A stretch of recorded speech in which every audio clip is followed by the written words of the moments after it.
I want to do a check, Commissioner Hudson and Commissioner Athens online. Just want to make sure that they can hear us. Yeah, I'm here. I can hear you. All right.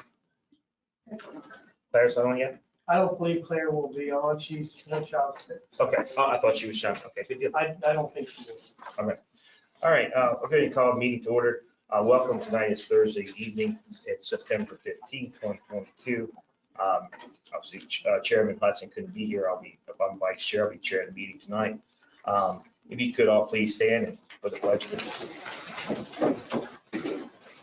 I pledge allegiance to the flag of the United States of America and to the republic for which it stands, one nation, under God, indivisible, with liberty and justice for all.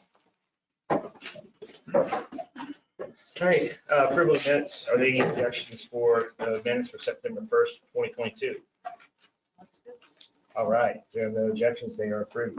Approval of requisitions for September 15th, 2022, an amount of $83,695. If there are no objections, that's approved.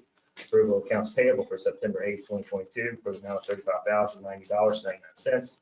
If there are no objections, then it's approved.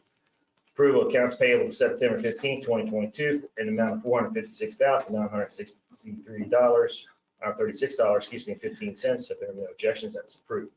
Approval of manual checks for September 9th, 2022, in the amount of $370.20. If there are no objections, that's approved. Approval for manual checks for September 16th, 2022, in the amount of $139,545.84. If there are no objections, that is approved.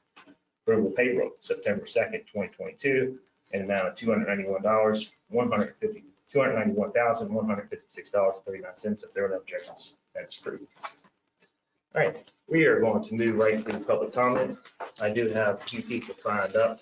Just to keep in mind, your comments will be kept to 3 minutes. Does it chime at 15 seconds? It would. Oh, it will chime at the end, sorry. We'll call you up by order. Some of y'all have some handwriting that it's hard to read, but I'll do my best to call your name. First off, we have Ms. Barbara Fuller. I'm going to stand up here. Hi, my name is Barbara Fuller. I stand before you because I would like to know when the attacks on Commissioner Jackson are going to end. I have sat here Thursday evening after Thursday evening with people after people attacking her and her good name. When is it going to end? I have a copy of the Spirit right here where Mr. George Rutherford, who is the leader or president of our local NAACP, clearly states, "We were never really against the Proud Boys," said the NAACP's position on the photo. So my question is, what has Commissioner Jackson done to anybody? All of my questions were asked last Thursday when Mrs. Lehman announced to another protester that this was all political. To me, hearing that, I knew that it was a baseless attack on Commissioner Jackson. Mr. Rutherford was asked why he wasn't going to go after Antifa. And the short answer to that question was because they promote their side. So burning down of buildings and endless attacks of Antifa on our local Democrats and our local chapter of the NAACP is all okay, because they are speaking for their side. That's the problem. There should be no sides. We should all be working together, not fighting to cause more separation. The only ones promoting hate are them. Go home and find something better to occupy your time. Next, we have Nicola. Nicola Bastian. Yeah, if you could pronounce, say your name. I cannot read your handwriting. That's all right, Nicola Bastian. There you go. That was very interesting. I wasn't prepared to speak on that, but I have to take issue on the quoting of the Spirit. I would say that is selective sentence quoting, picking out a short without the whole of the sentence and the meaning. There is a point that I didn't even understand about the Antifa representing themselves. That is an interesting reference, I would say, because if Tricia Jackson is indeed representing the Proud Boys, that makes things a lot more clear. Thank you. I actually am speaking today not because I think I'll change anybody's mind, but I did come because I do want to express my gratitude to Jane Tabb. She seems to be the only person who has the mind and heart on the right place and taking the consequences of what she thinks and feels. And I think our thank you is truly heartfelt. And the rest is just, I want to support that this resolution will be introduced in the next Jefferson Council Community meeting. Thank you. Next we have George Rutherford.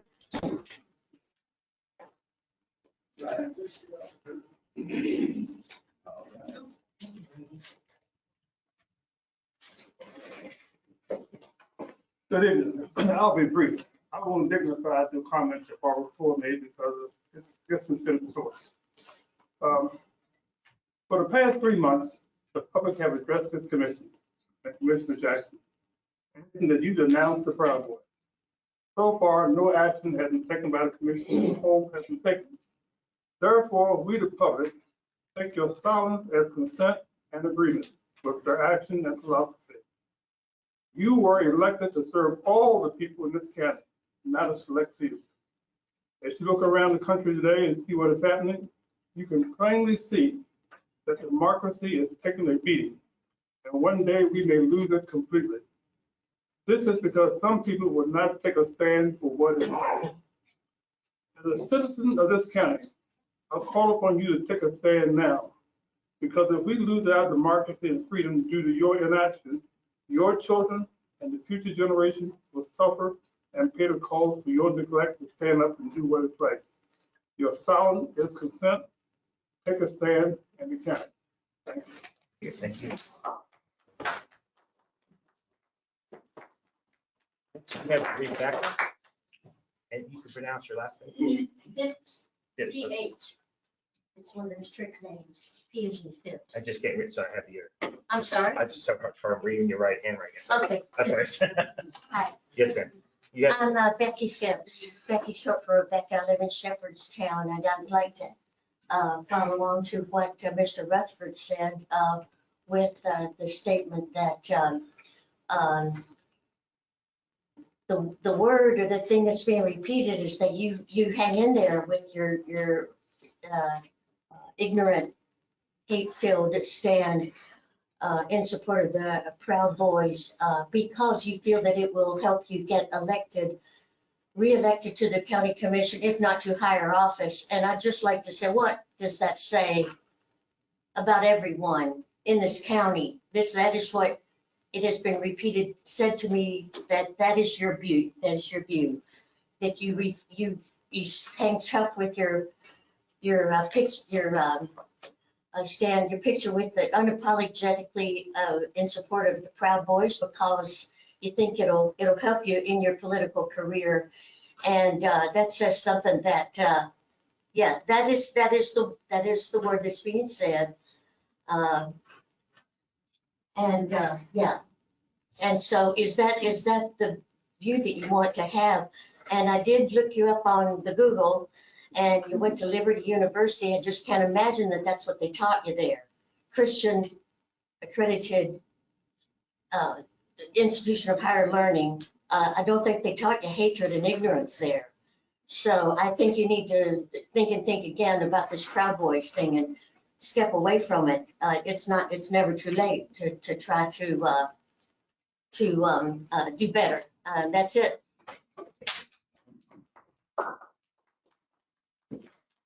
David,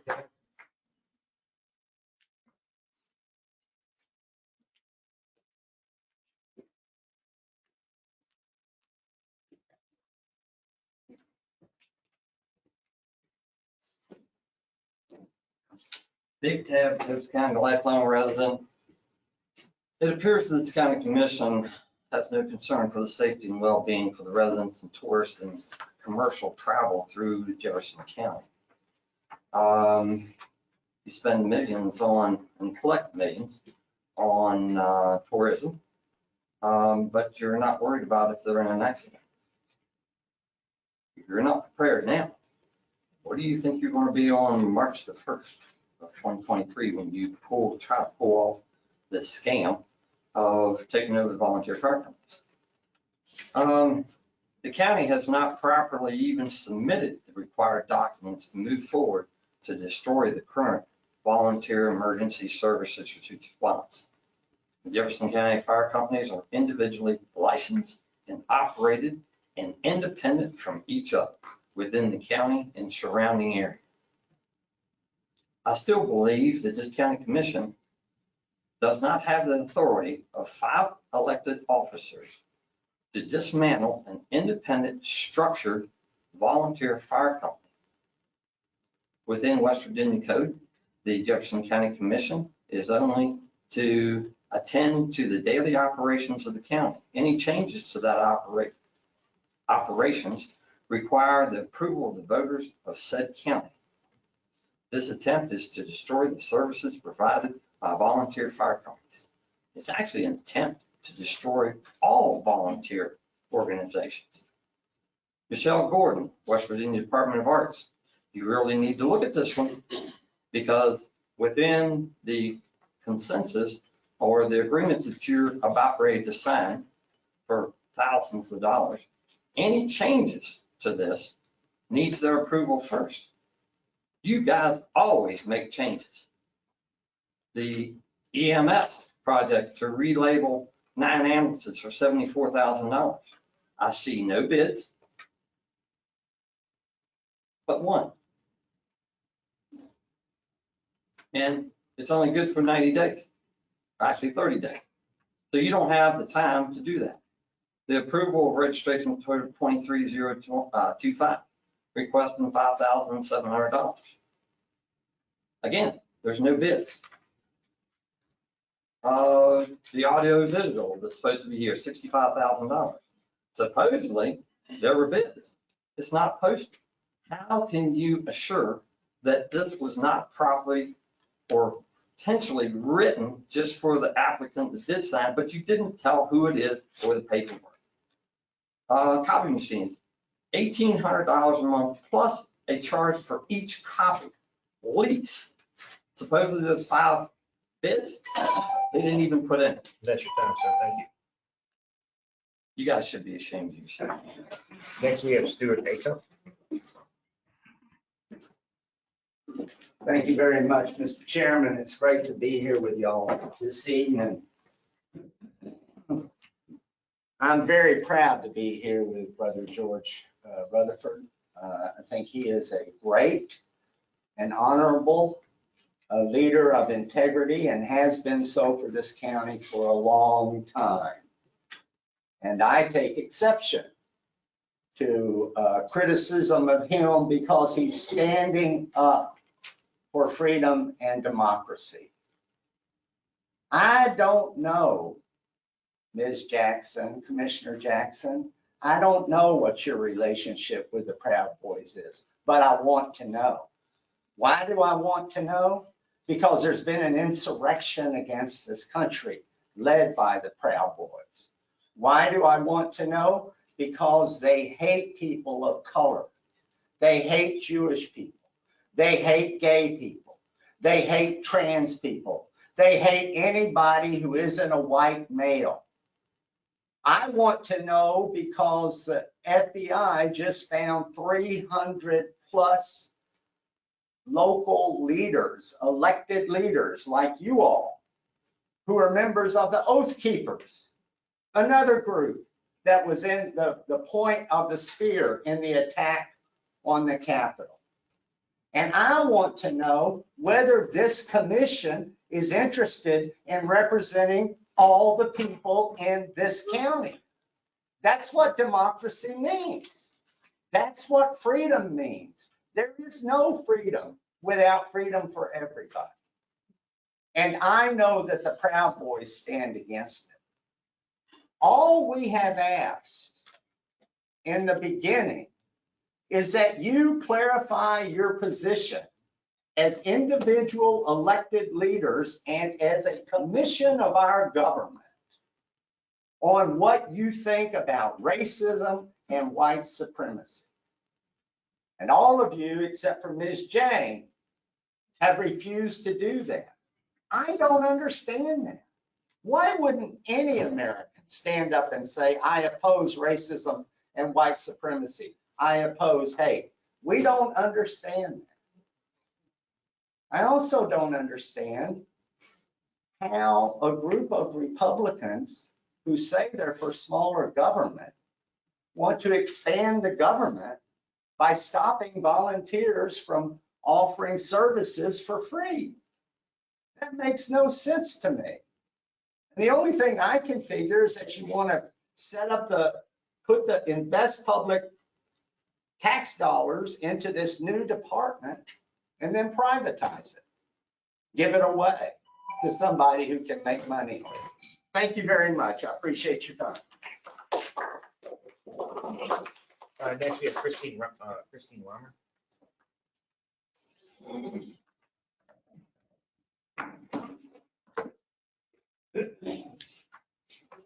Thank you. My name is Christine Weimer. I'm a Jefferson County resident.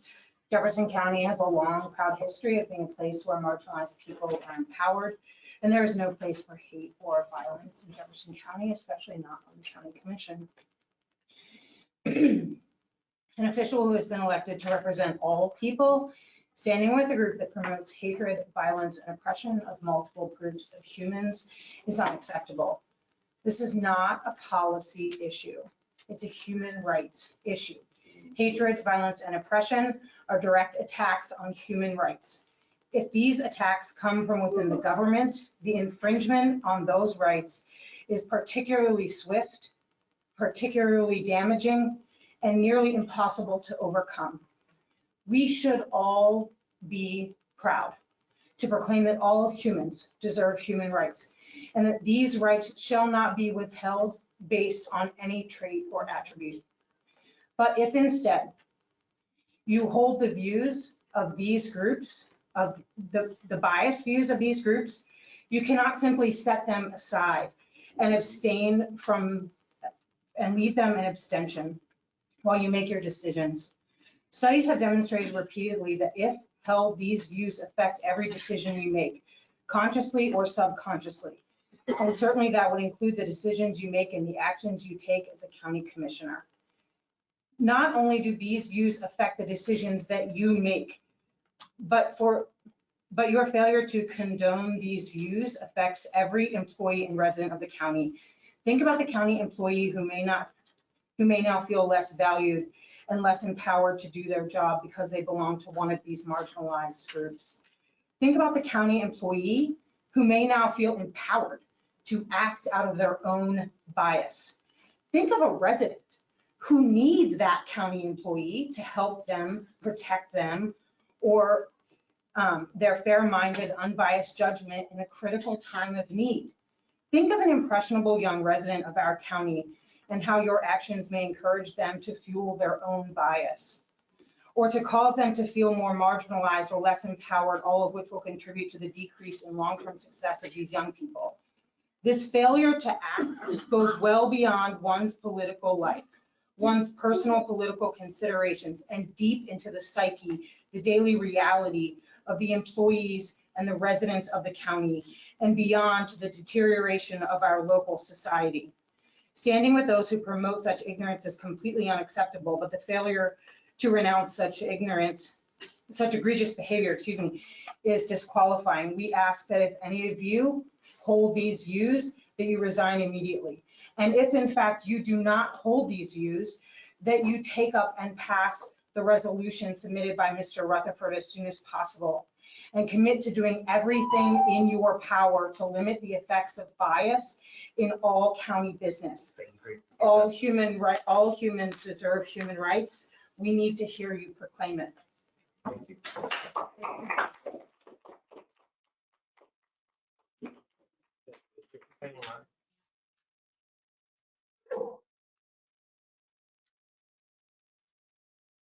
No, okay. All right, that concludes our public comment. Wait, come on. Oh, sorry, come on. Some people I need to sign. Oh, I'm sorry. Is there anybody, actually, let me ask, is there anybody else here that would like to speak?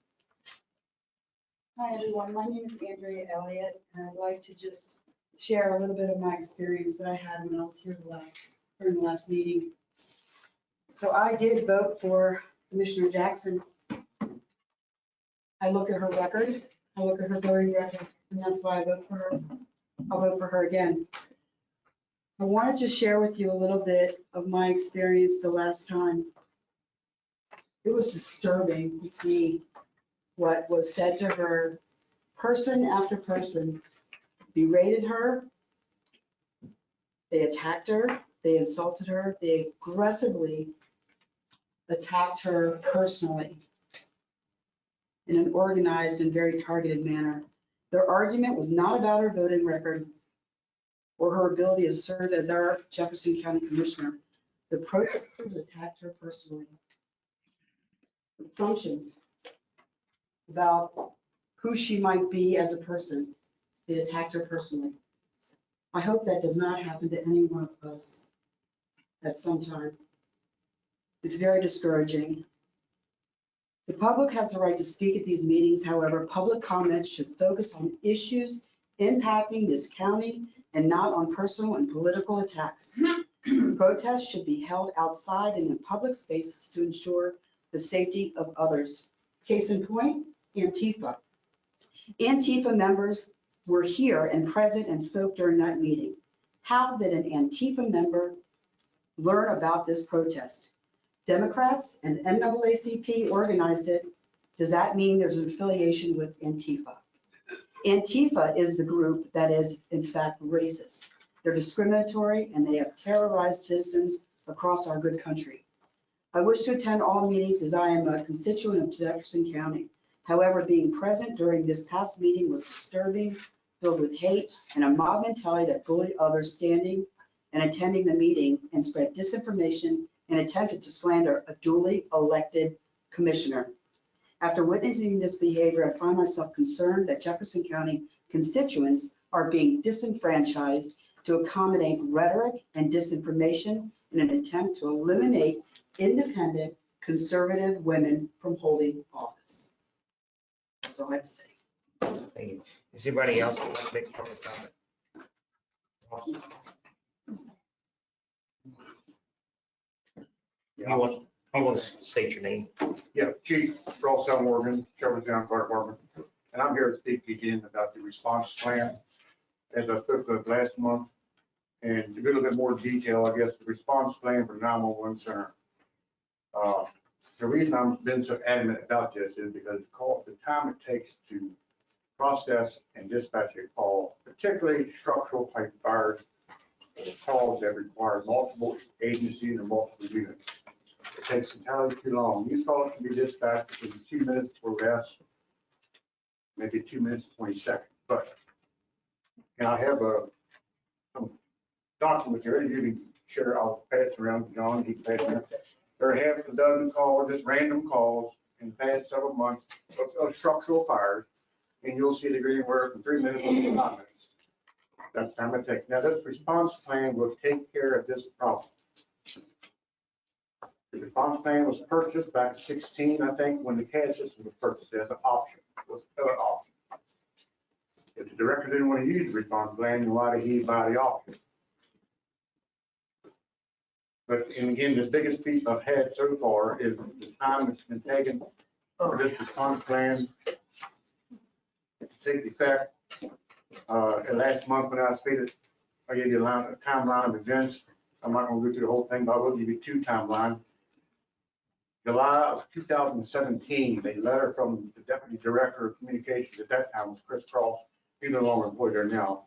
But at that time, he was Deputy Director. It came from them to all the fire chiefs, said that 911 Center was implementing the response plan, putting it together and getting it online. And his goal, their goal was to have it online by the last quarter of 2017.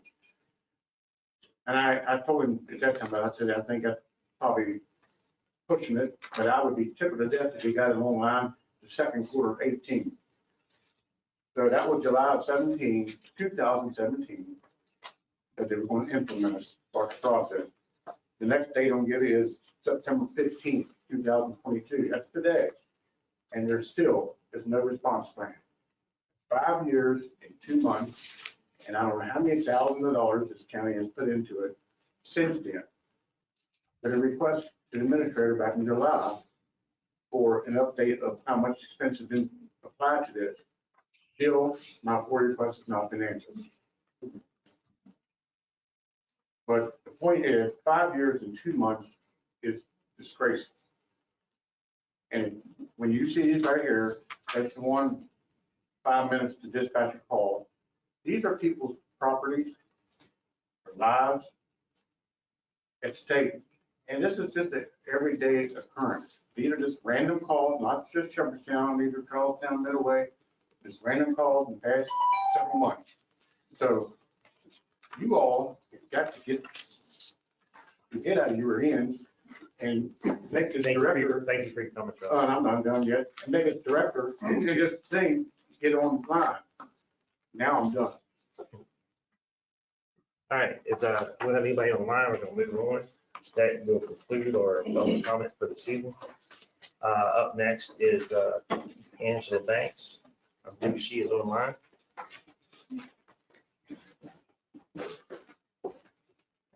And this is approval of exoneration of appointments.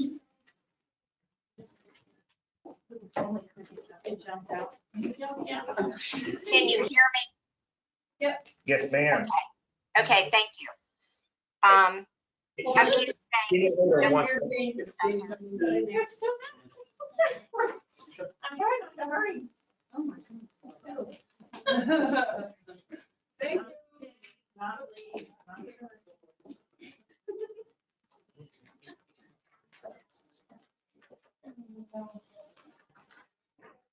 Hold down one. One. Yeah, I want to take care of it.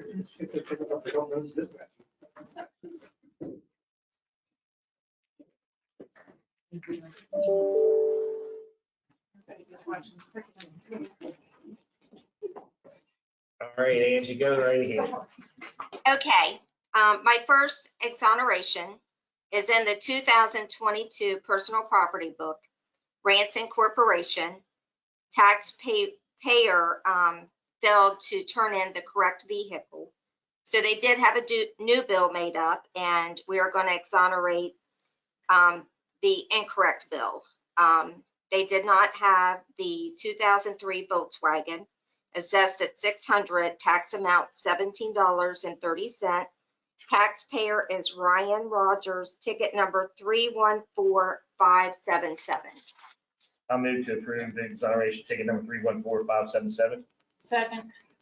All in favor, say aye. Aye. Opposed? Motion carries. The second exoneration is in our 2022 personal property book, Charlestown Corporation. The taxpayer had moved out of state prior to July 1st, 2021. So he wants to be exonerated in his 2022 personal property bill. The assessed value, $11,800, tax amount $337.06. Taxpayer is Bruce Fanelli, ticket number 305460. Move to approve the exoneration ticket 305460. Second. All in favor, say aye. Aye. Opposed? Motion carries. This next one is in our 2022 personal property book, Harpers Ferry District. Taxpayer did not own the 2008 Ford F450. July 1st, 2021, assessed value $10,300, tax amount $245.46. The applicant is Francis Daniel W. III, ticket number 307251. I move to approve exoneration ticket 307251. Second. All in favor, say aye. Aye. Opposed? Motion carries. This exoneration is in our 2022 personal property book, Shepherdstown District. Taxpayer removed the incorrect vehicle. They should have removed the 2015 Nissan Frontier, assessed value $7,600, tax amount $181.12. Taxpayer is James M. Miller, ticket number 316689. I move to approve exoneration ticket 316689. Second. All in favor, say aye. Aye. Opposed? Motion carries. This next one is in our 2022 land book, Shepherdstown District. Taxpayers' basement was not finished. The assessed value $15,000, tax amount $178.74. The applicant is James R. May III, ticket number 28581. Move to approve exoneration ticket number 28581. Second. All in favor, say aye. Aye. Opposed? Motion carries. The last item I have is an apportionment. The applicant, the first one is Steve Luxford. He is being assessed with the 2005 Ford, assessed value $600, tax amount $14.31. The second applicant is Ann Luxford, and she is getting the 2004 Infiniti, assessed value $1,500, tax amount $35.75. Ticket number 310509. I move to approve exoneration ticket 310509. Second. All in favor, say aye. Aye. Opposed? Motion carries. I just wanted to say this was splitting a ticket, not exonerating. They'll Oh. each pay their own portion. I just wanted to clarify that. I'm so sorry. I'll move to strike my last motion. I'll move to split the last ticket number 310509. Second. All in favor, say aye. Aye. Opposed? Thank you. Thank you for catching, Angie. Thank you. All right, that's it for Ms. Banks. Next, we're gonna move on to Tom Hampton, Sheriff, approval for hire. I think, Got to stand in there, commissioners. yes, we have a stand-in tonight. Good evening. The Jefferson County Commission authorized an animal control administrative assistant / kennel tech for hiring. The Jefferson County Sheriff's Department and Animal Control conducted interviews with the applicants who applied. We would like to hire Robin Mulligan for this position, starting salary of $32,347 to start on Monday, September 26, 2022. And this is an 80-hour position. I'll move to approve the hire of Robin Mulligan for the 80-hour position. This is for the administrative assistant, kennel tech. Starting date is September 26, 2022, with a salary of $32,347. And I'll second, and as you said, that's in your budget, so that's all good. Yes, ma'am. All right. Any discussion? All in favor, say aye. Aye. Opposed? Motion carries. Thank you, sir. With the recent vacancy in the Jefferson County Sheriff's Office administrative staff, an interview process with applicants was also conducted. The Jefferson County Sheriff's Department would like to hire Mackenzie Woodward for this open spot, starting salary of $35,000, start date of Monday, October 3rd, 2022. This is also an 80-hour position. Mackenzie, what was your last name? Woodward. And I move to approve the hire of Mackenzie Woodward for the amount of $35,000. Start date is October 3rd, 2022. Second. Is there any discussion? All in favor, say aye. Aye. Opposed? Motion carries. Thank you. Thank you. All right, next we're gonna have Ms. Nikki Payne. Come on up. The floor is yours. So the first item that I have is poll worker approval for the 2022 general election. It's the poll workers and alternates that were appointed by the Republican Executive Committee and Democratic Executive Committees. Always amazed at how many people step forward, and that's wonderful. Couldn't get the election done otherwise, so I'll make the Motion to approve the poll worker and alternate list provided by the county executive committees. Second. Any discussion? All in favor, say aye. Aye. Opposed? Motion carries. The second item that I have is the HAVA grant. So during the last budget session, I notified the commission that we would have to, this is the last year that we would be able to use our electronic poll books, that they need to be upgraded and replaced after this election cycle. We were notified from the Secretary of State's office that they have received federal grant money to offer to the counties to apply for the HAVA subgrant. To cover the electronic poll books, the total cost to replace all poll books is $98,200. The grant, when you apply for the grant, it can cover up to 85% of that, and with a county match of 15%. So it would be approximately $14,700. And I realize this is not during the budget cycle, but I also let you know during the budget cycle that if any grant money came available, that I would let you know. Grant money is not guaranteed, so they don't know how much they're going to get each year or whether they're going to receive any money.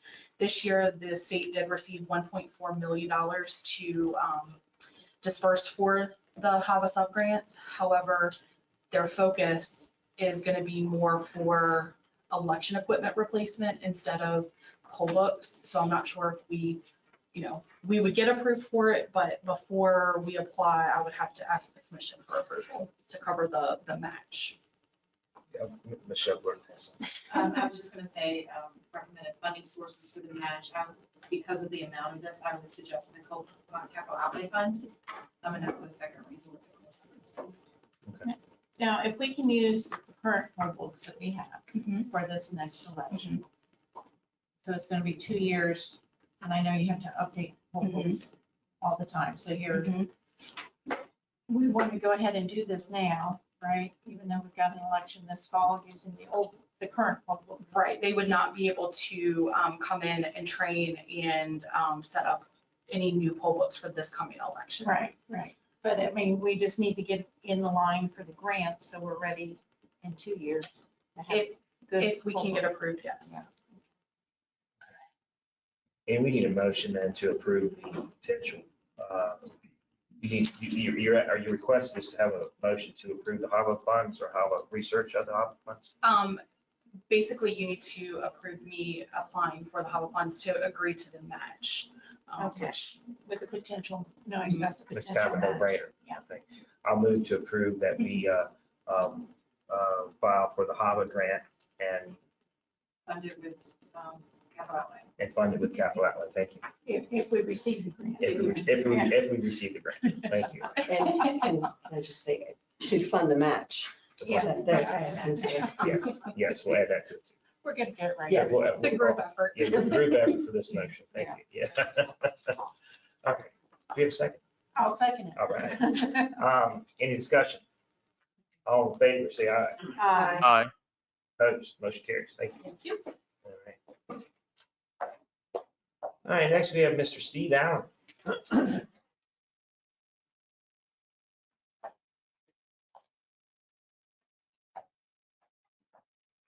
Good evening, ladies and gentlemen. I'm before you again this evening we have two items, and I'm not sure which one's on the agenda first. Is it the grant? The grant. Okay, great. As you're aware, we try each year to apply for grants, or we actually apply each year for grants to reimburse the county for expenditures for the operation in Homeland Security and Emergency Management. The funding from the federal government goes to the state government. Then the state determines how much each county is eligible for.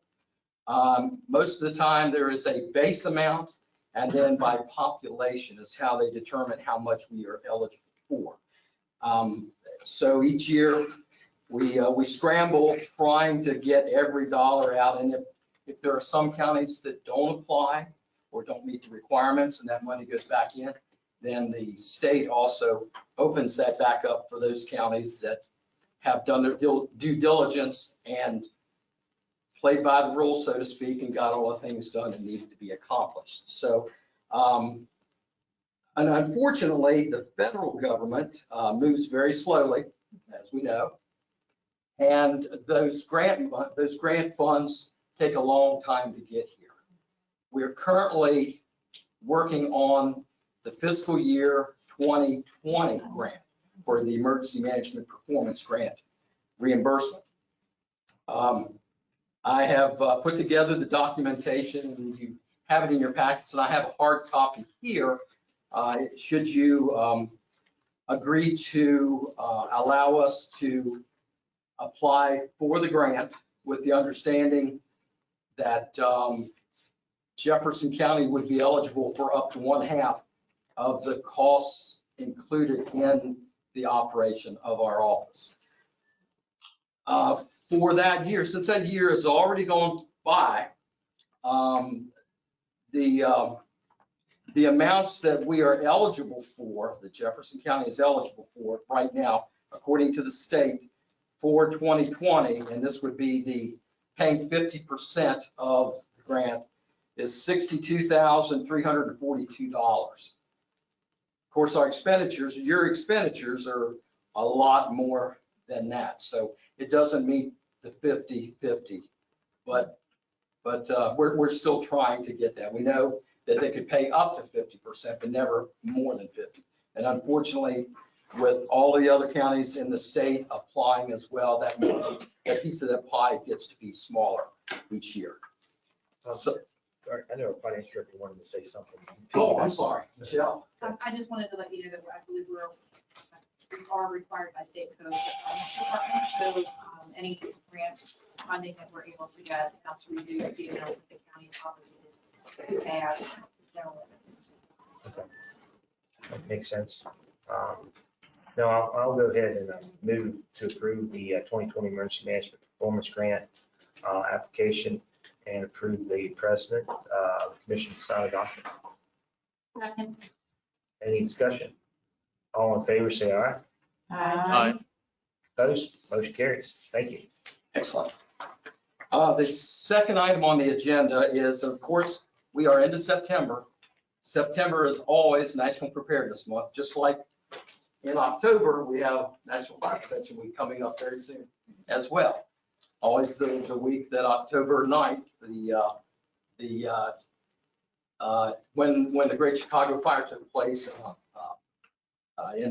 like I said, on October 9th. But anyway, the National Preparedness Month is, as you see in the proclamation, it's important for all of us. And one of the things that we strive for is to make sure that everyone is prepared within their own homes, as well as our communities prepared for all the eventualities of all the different types of emergencies and disasters that can occur. The president normally signs a proclamation, and I know the governor this year signed the proclamation, and this is simply a follow through for our local county. Thank you. I'll move to approve the proclamation and resolve to observe September 2022 as National Preparedness Month in Jefferson County. And I'll second that.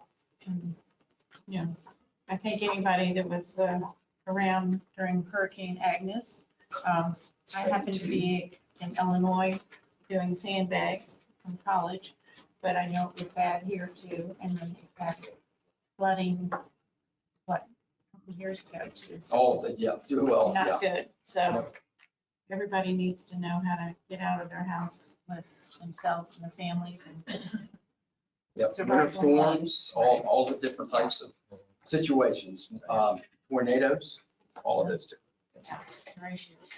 I think this is good, but what do we do to reach all the communities and the residents in the county to make sure they know or that they are paying attention instead of total chaos when something does? Well, number one, we have a presence at the county fair. Every year we have a booth at the county fair.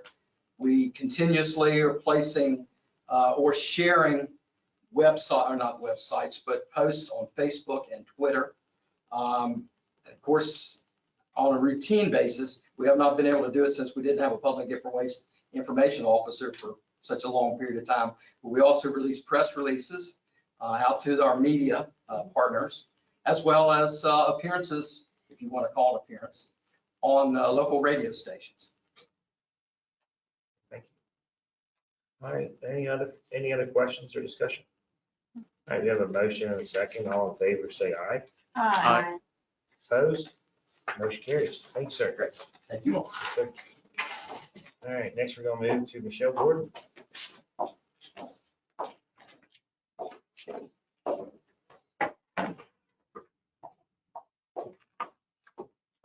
Okay, first item I have on the agenda is a little housekeeping.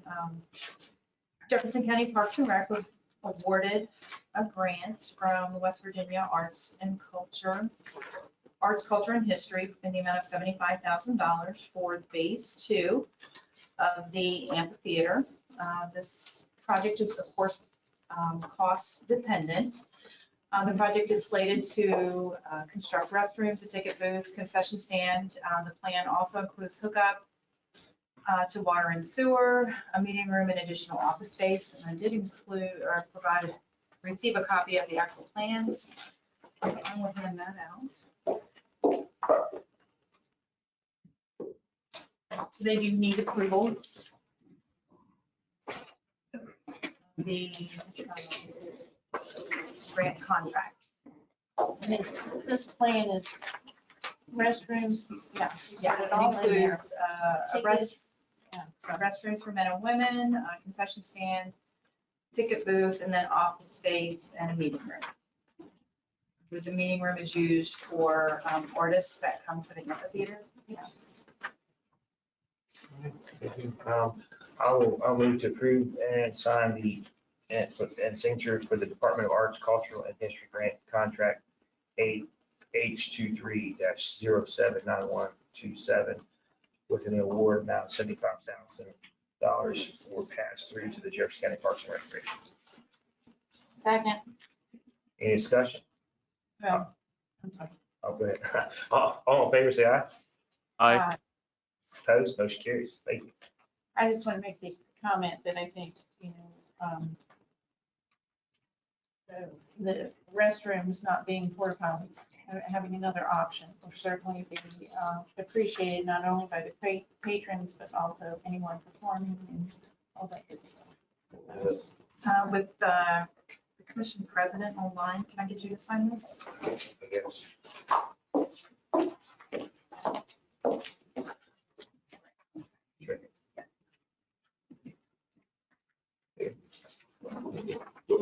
Sorry.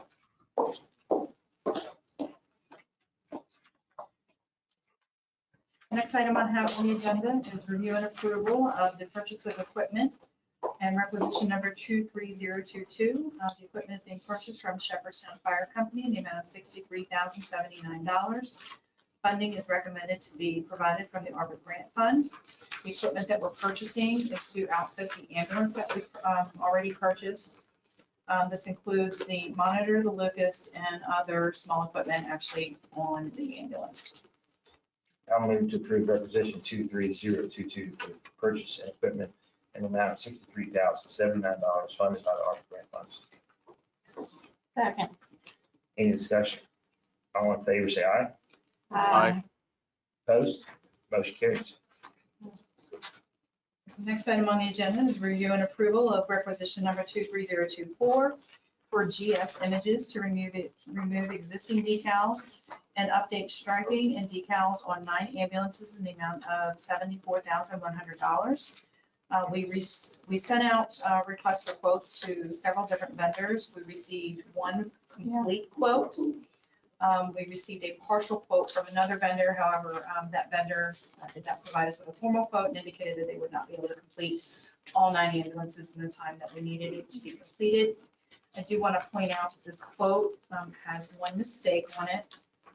It is including lettering in 22 karat gold leaf, and we are not going to do 22 karat gold leaf.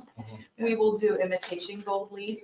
So When you make the motion for this, if you could just say that it is contingent on that being revised to imitation gold leaf and not 22 karat gold leaf.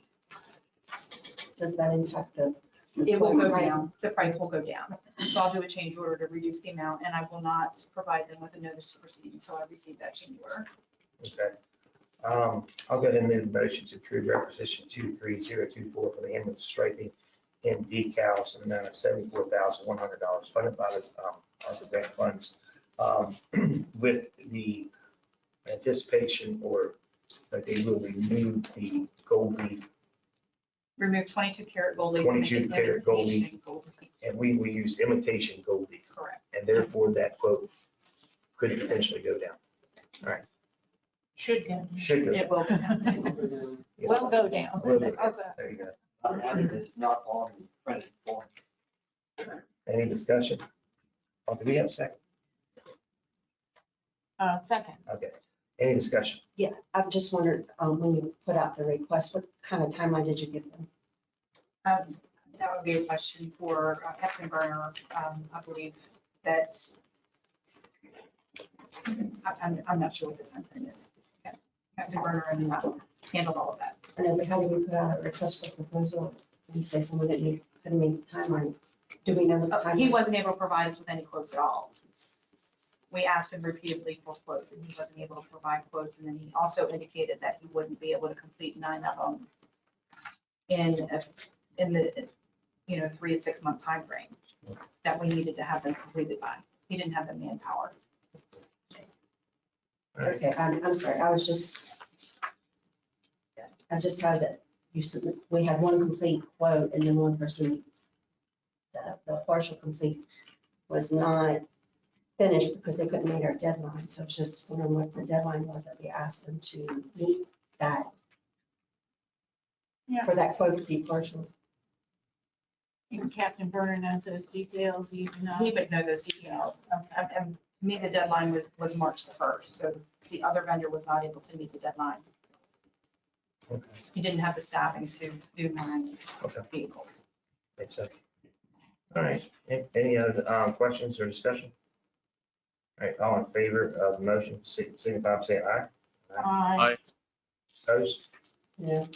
Motion carries 3-1. The next item on the agenda is review and approval of requisition 23025 for Emergency Vehicle Specialists Incorporated to perform pre-service vehicle inspections on 9 ambulances in the amount of $5,727.97. We did receive 3 quotes for this. One quote was for $18,789, one was for $12,965, and the lowest quote was $5,727. So that is the vendor that we chose. Okay. I'll move to approve the requisition 23025 for the ambulance pre-service inspections in the amount of $5,727.96 funded by the ARPA funds grant. And I will second that, and this is just for inspection only, not to correct any problems that they may find. No, This is inspection. Just only. inspection only. All right, I need more discussion. All in favor, say aye. Aye. Opposed? Motion carries. Yes. And that's everything that I have. Thank you. All right, next we have Mr. Rose Bruce. Can I ask Michelle one question? Sure. I know you've got it all, but I need to see a running total on what we've been spending, because we just spent a chunk of change here. And keep it up with the ambulance purchases. I don't have it all in my head. Okay, I did not bring that with me, but I'll make sure that you get it, and I will put it on the agenda for October 6th as well. Okay. Thank you. Where we are. All right, Russ. Come on forward.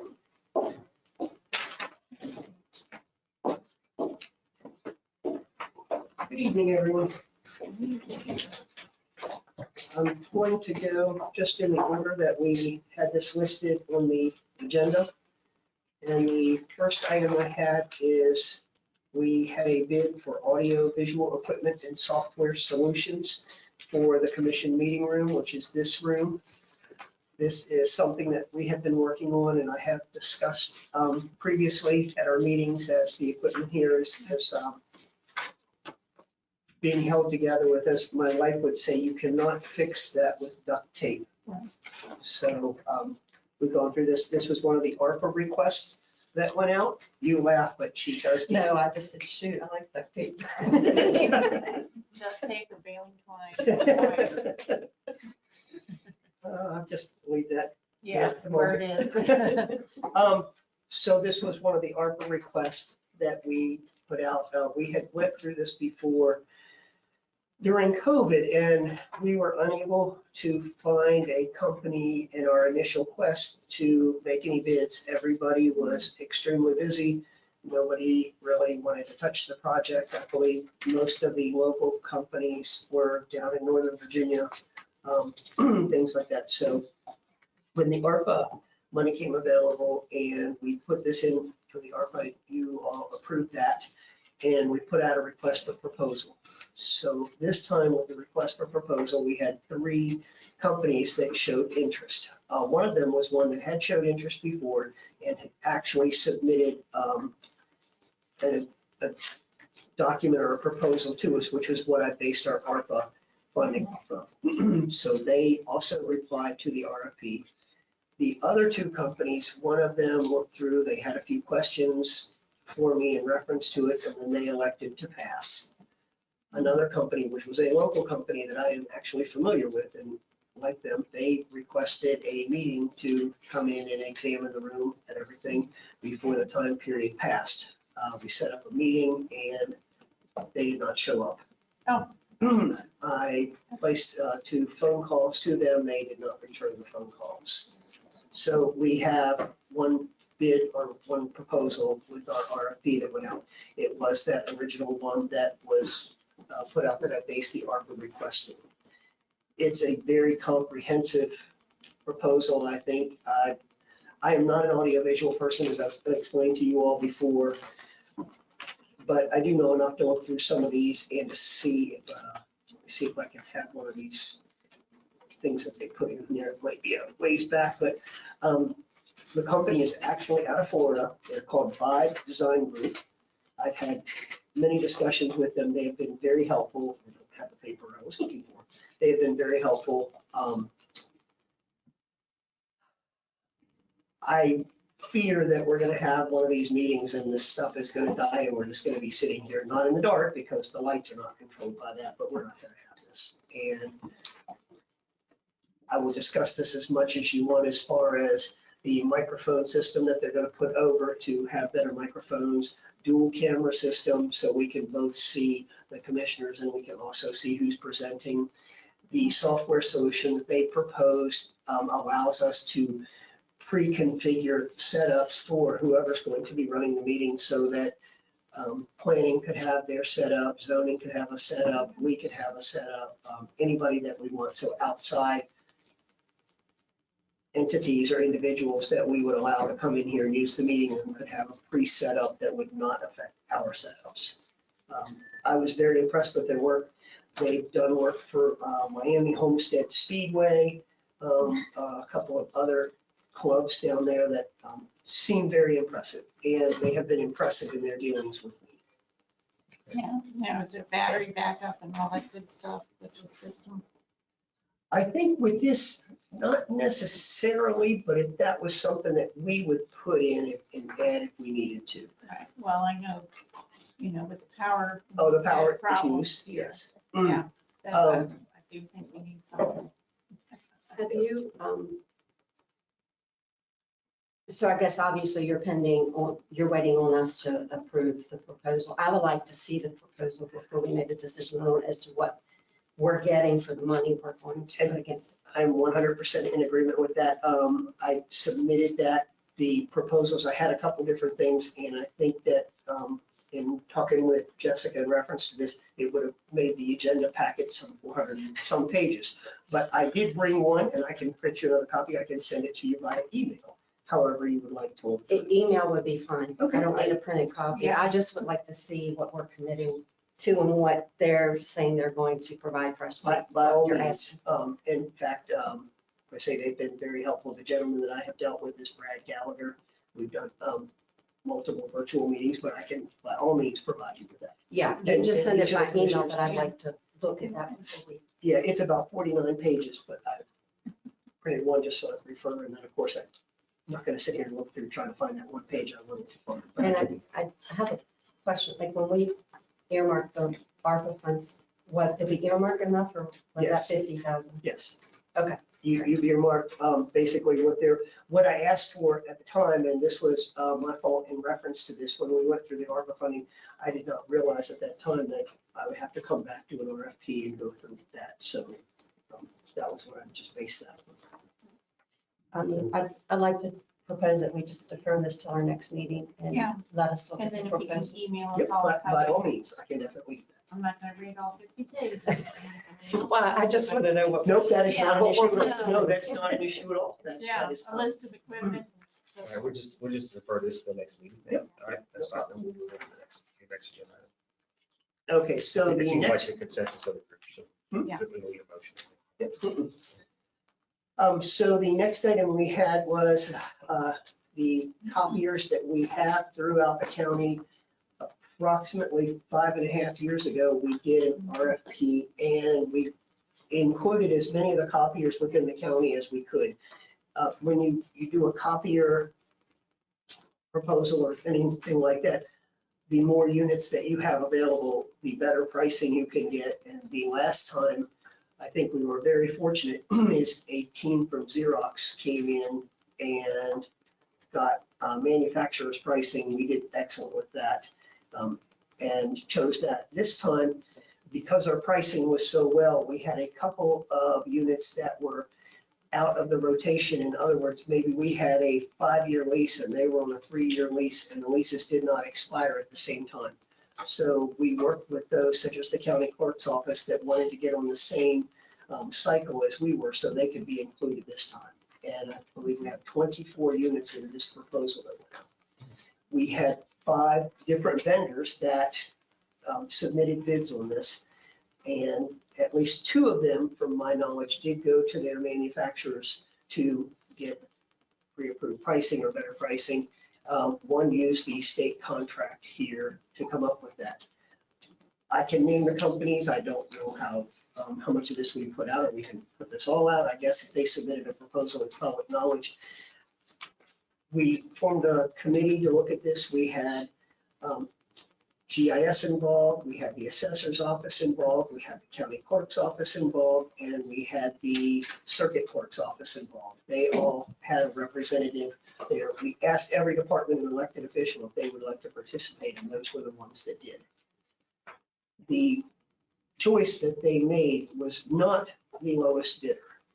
According to the monthly cost and the cost for copies per month, the proposal that they chose was approximately $200 more per month.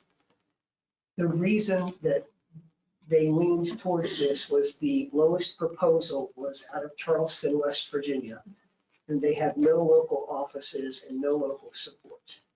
And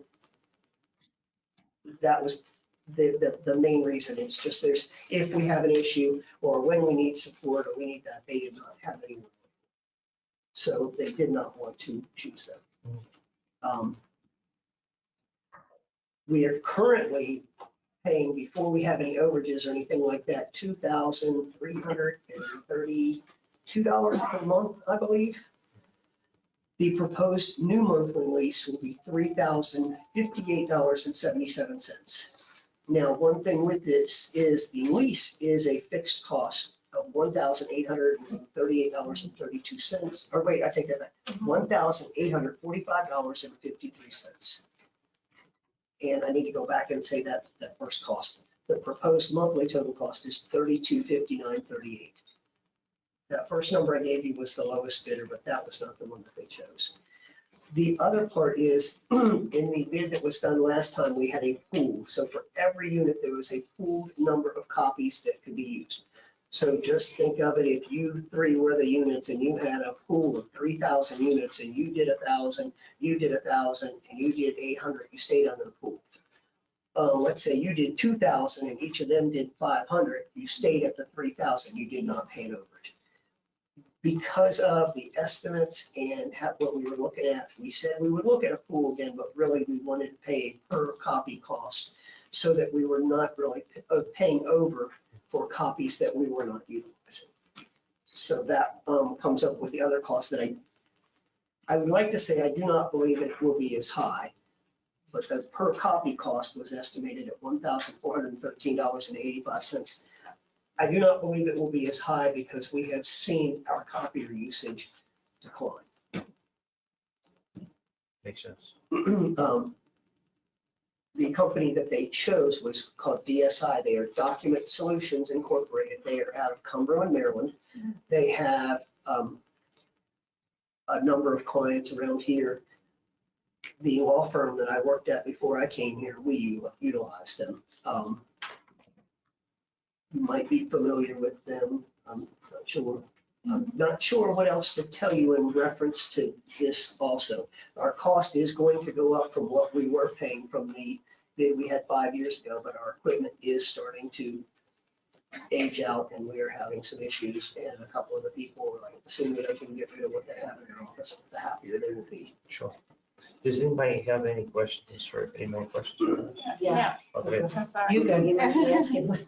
If we approve this bid, when does this all happen? I mean, because I'm thinking of budget numbers and so forth. So is it impacting the current budget, next year's budget? I mean, how do we go?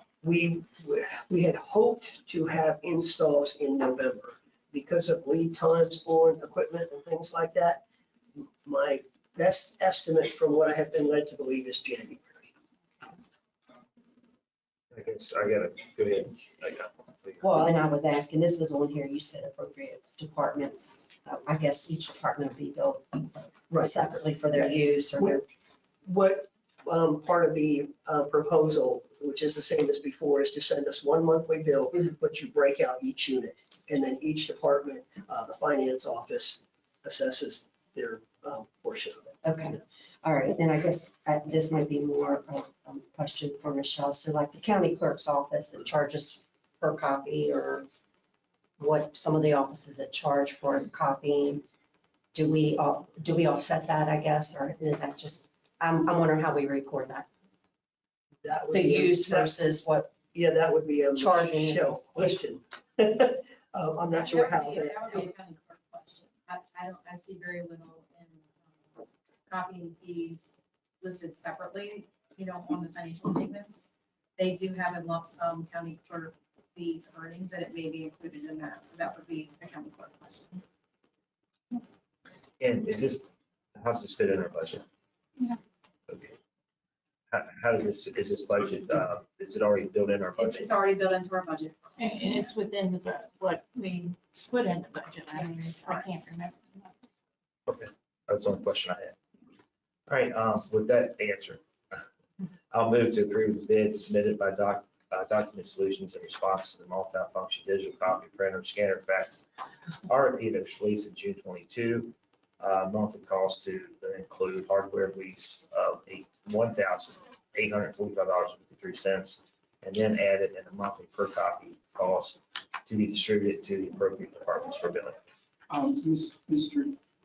Salter, could you also add subject to legal review, because there's a couple of things in there that I want to. And subject to legal review. I'll second that. All right. Any discussion? All in favor, say aye. Aye. Motion carries. Thank you. Thank you, David. The next item I have on the agenda is very important to me. I'm requesting that we approve the promotion of Spencer Frazier of the IT department from IT support help desk level 1 to IT support help desk level 2. Mr. Frazier, who works in the information technology department, has been with us for not quite 2 years now. He has been a tremendous asset. He came to us, we hired him after COVID. He spent COVID studying and going through to get certifications IT related so that he could join the IT field. When he joined us, he was, I would say green would be the best word, I guess, if you want to say that. He has never shied from taking on any of the tasks we have assigned him. He has stepped up to learn new technologies as they've come about. He has continued his studies, and one of the requirements for him to reach the second level would be a secondary certification that he achieved, a CompTIA Security Plus, which he just recently achieved. Spencer is, I can use all the accolades that you hear for employees about a great asset to the county and everything. I can tell you that this is realized not just by me and the people here in the county. It has come to the attention of other technology employers in the area. I really want to keep him. And I know that if it was not for one of these technology employers working with the county as it is, they probably would have already offered him a job.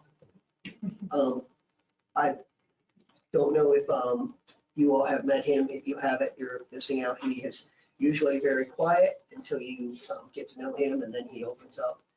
But he has just been wonderful with us, and I would respectfully request that this be granted, this promotion. Is this budget neutral? Michelle? He included funds for promotions. And Oh, okay. All right, makes it easy there. I'll go ahead and move to approve Spencer Frazier from an IT support help desk technician level 1 to an IT support help desk technician level 2 with the corresponding annual salary of $41,500. I would second that, and I do think it's important that, with additional training and experience, we retain our employees that are performing well, and especially in the tech end of things, there's lots of competition. I know that, so. Russ, just how many staff members do you have? Just IT. Okay. There's me and Andrew Rosen and Spencer Frazier. So just 3 of you. Yes. It's understaffed. Yeah, you're keeping a lot of stuff working. It's like a lot of things. We go in cycles, and we'll have some downtime where we get to go back and go to those projects you want to, and you have other periods where it just gets ridiculous. I used to come in thinking, okay, I've got my agenda for the day, and you walk in and poop right out the window that goes because something's happening or going on, or it's just, but there are 2 wonderful people working with me. I could not be happier. Good. Good deal. All right, any more discussion, questions? All right, all in favor of the motion, signify by saying aye. Aye. Opposed, motion carries. Thank you. All right, next we have, Mr. Stopper, we need to load a PowerPoint, so we could take a 2-minute break. That'd be fantastic. we will take a 2-minute recess while we load the PowerPoint for your next agenda item. You need time? Yes. Yeah. Let's make it 4 or 5.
All right, y'all ready? You ready? All right, we live? We're live. All right, we're back on. If I could just tee this one up. Yes, sir, get ready, hit. Hey, Jeff, I just think tap first. I'm gonna tee it up here and I'll let you guys go. So, this has been a great concern of mine to look at this response plan and vet it against what the CAD program is doing for us right now, just to kind of put things into perspective. Currently, 2 of the fire stations, Middleway and Citizens, use quickest route. The other 5 use combination of quickest route CAD, depending on where we're pushing out ambulances, EMS. And EMS. And EMS. So I wanted to kind of bring you back to this topic because it's been a while, as Chief Ross Morgan said earlier in the public comment. This is a big lift for us because with first response, it's very labor intensive, and I'm not sure and certain that we're ever going to get the first response completely embedded in this, because every time a change is made to the system, there's literally thousands of keystrokes that have to be performed to maintain any changes. Also, with the ESA becoming an agency, becoming a department March 1st, there's also the question of quickest route.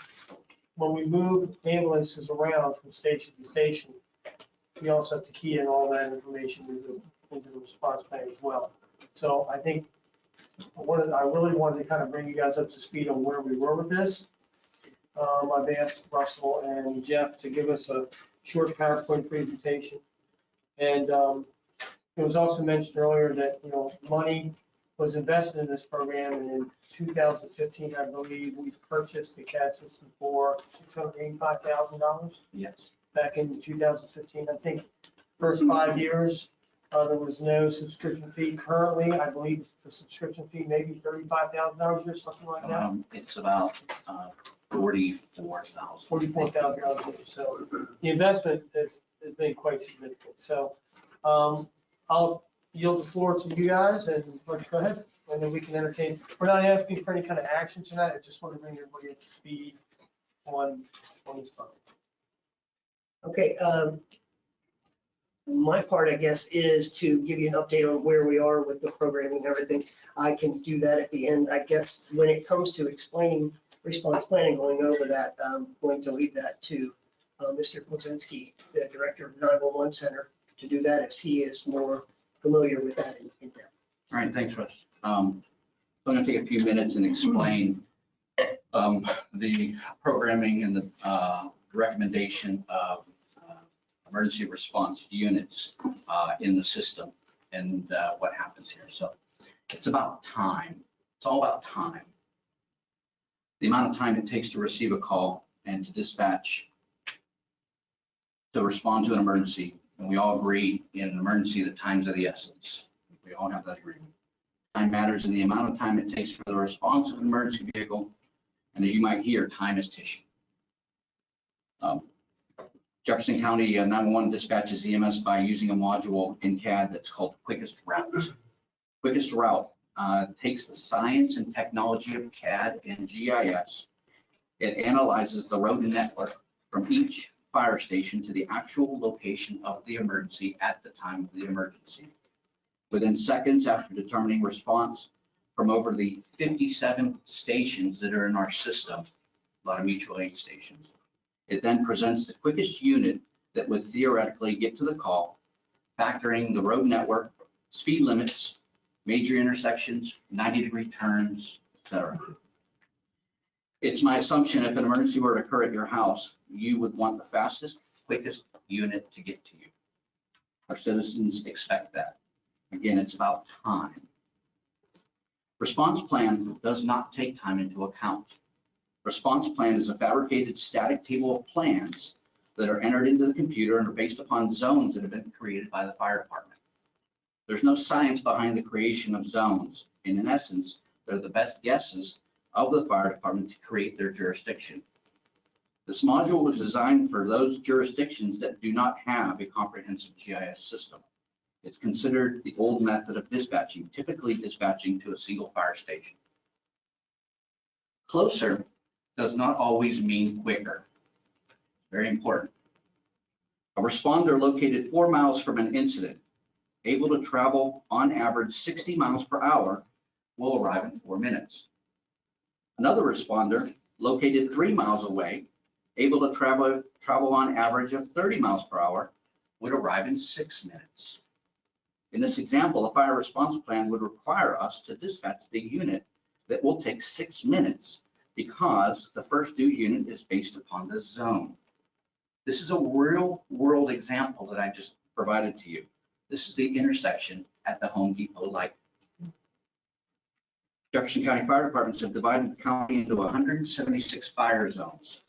The zones do not have time as a factor, and they're simply lines drawn on a map.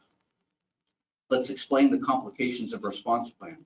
And I'll review it quickly so that we don't get lost in any of the numbers. It's really important. But I need to provide them to you so that you see the complexity of it. In order for a response plan to function without error, a separate plan must be created for every nature code, in every zone, for every level. Each of the plans and subplans must have an associated unit assignment table, as well as a cover plan table for every unit in every plan. Did you guys get that?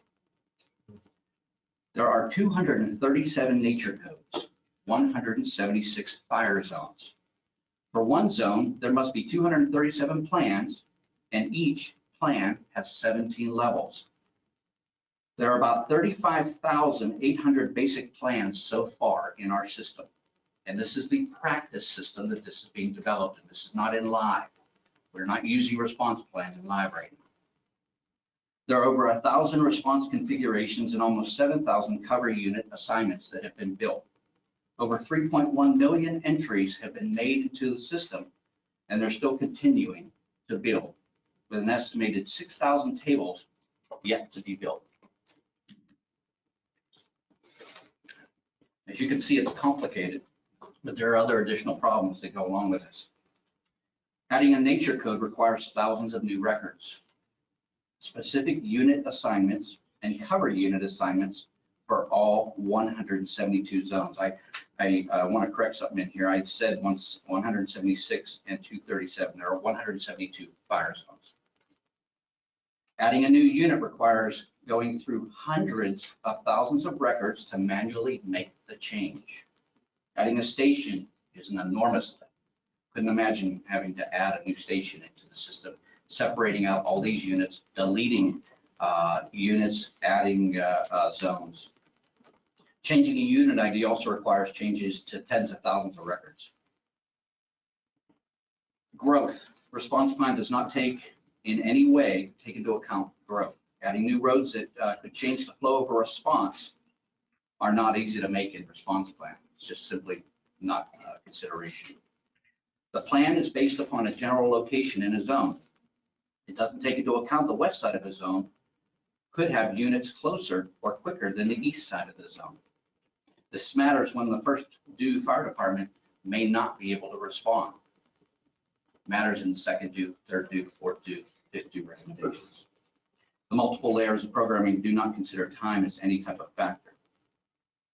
Response plan and quickest route also do not function seamlessly together. This is a major concern that I have right now. You ratified the use of quickest route and utilizing the time factor to dispatch emergency ambulances.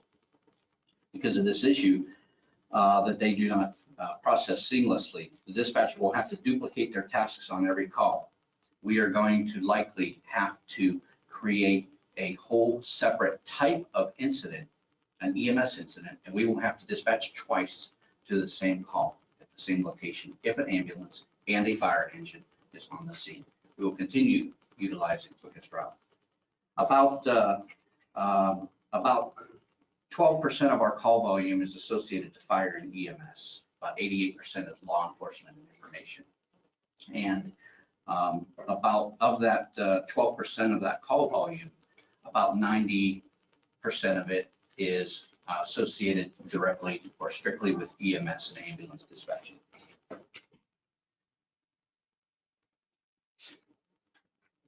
We dispatch EMS via quickest route. we send quickest unit on EMS. The quickest unit would not be sent on the fire call.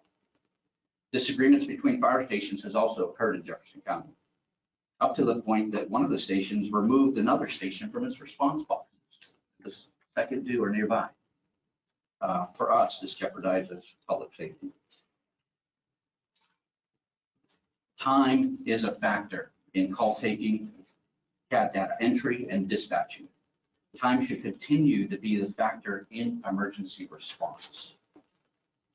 Thank you. I'll entertain or will entertain questions from the commission.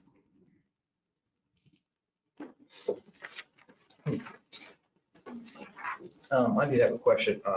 I did spend some time at the 911 center, and I noticed that all the apparatuses are tagged as in service all the time, regardless of the staffing levels. Is this correct? How many minutes do we have to wait between dispatching apparatus, and what effect does this have on the response plan versus the quickest route? So every apparatus in the system is shown as available, whether it has a person associated to it or whether it does not. That's done for the purpose so that it can be recommended to a call. There's a 3-minute statement broadcast that we make if nobody has responded to an incident. After 3 minutes, we'll broadcast a 3-minute statement. A 5-minute response check is done on ambulance if an ambulance has not responded. And a 7-minute response check is done for a fire engine or apparatus on a fire call if a department has not responded to at least one apparatus. Having unstaffed apparatus available poses problems, particularly if a station has 2 or 3 engines available. The system will recommend those 3 engines for a call that may need 4 fire engines. And so it has always posed a problem because fire departments want 4 stations to be dispatched, not 4 fire engines, 4 different stations. And so having non-staffed apparatus in the available status does pose that problem for us. Okay. How, that's one thing that I was kind of just had a lot of questions about with where these apparatuses are in service. Is there any way we could, when volunteers or fire come to the station, they can sign in and they can be on the board as well too? Is that, is that something, I don't know if that's something you do in other jurisdictions or not. You know, these departments are volunteer, and as you know, volunteers come into the station and go, it would be, you know, up to the volunteers to assign, you know, volunteers to staff an engine for that volunteer time period. That's the only way I could think that you could get, you know, around that, unless you have career staffing, and career staffing is what is, you know, keeping the apparatus in service. If we had career staffing for fire, then that one fire apparatus that would be recommended is what we would dispatch. It would solve that problem. I came from a career fire department. We did not have reserve apparatus in service recommended for dispatch, so it was all that. And then how, from your presentation, I was noticing that if there's a new tanker put in service, one taken out or engine, whatever, you have to reprogram the entire system for that. Yeah, a new engine, a new tanker. Well, an engine are dispatched by engine companies, but tankers and or new stations would be put in service is going to be a major feat. It would be tens of thousands of records in tables and cover tables. If the primary engine is not available because they're on another call, then there has to be a cover table plan that is created for that specific engine that would be recommended to be able to go to that call. And it's a quite complicated process. The fire departments want us to dispatch by units. Response plan was built, like I said, for jurisdictions that don't have the ability to utilize the technology and GIS to do its quickest route recommendations. Response plan is the lower tier system to what quickest route is. And it was originally designed by Spillman for departments or counties to be able to dispatch by station. And it's typically by one station or two station. And then the stations decide who or what apparatus they will take out the door. And then they would inform the dispatch center. Okay.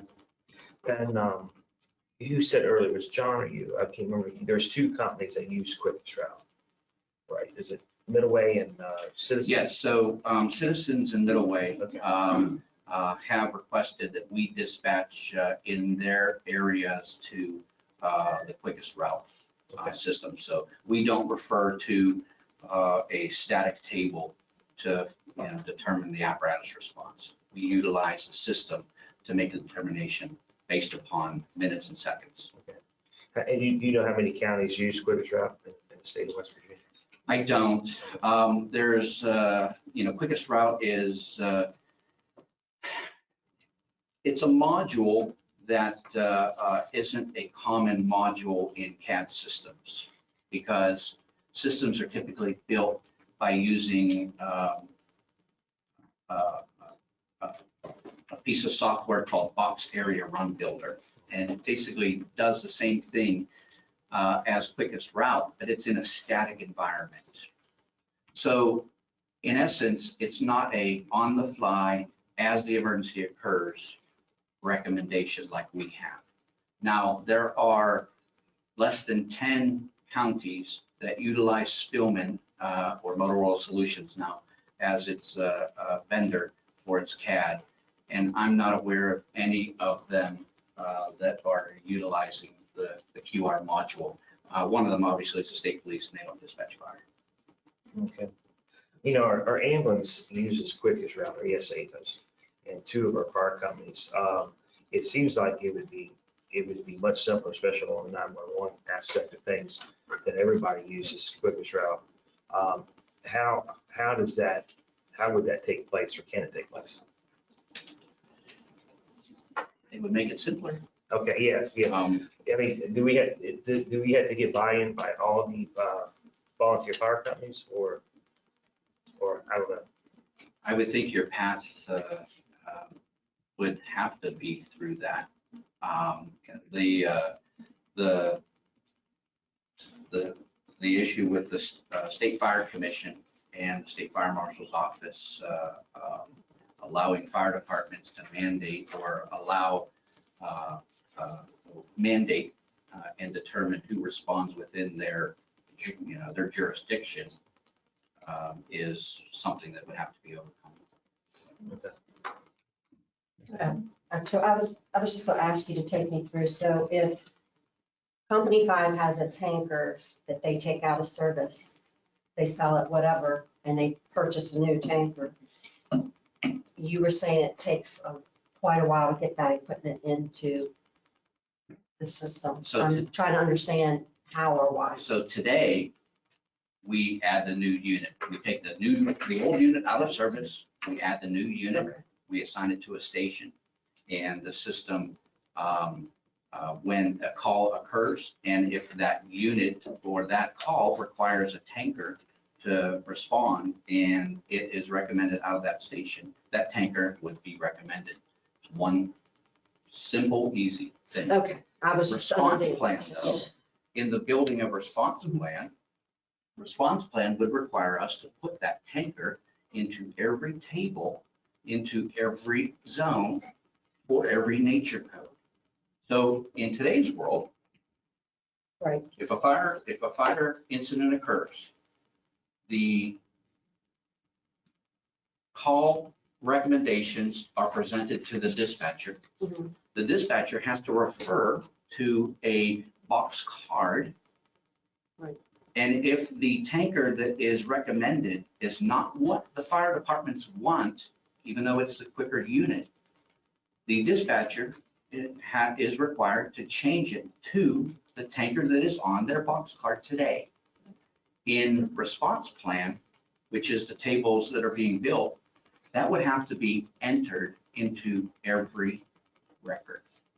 Yeah, I guess that's where I was kind of getting at. I understand swapping one in and out for the other and making it available and in service.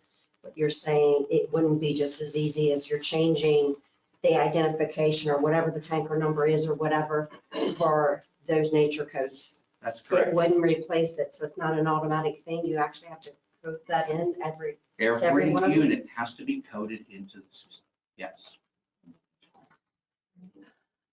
I guess. It's a heavy lift. Yeah, I realize that. I'm just trying to grasp technology and what we have and the expediency of changing that. Well, go ahead. Yeah. I have a question, and I know it's been an issue in Shepherdstown and Branson.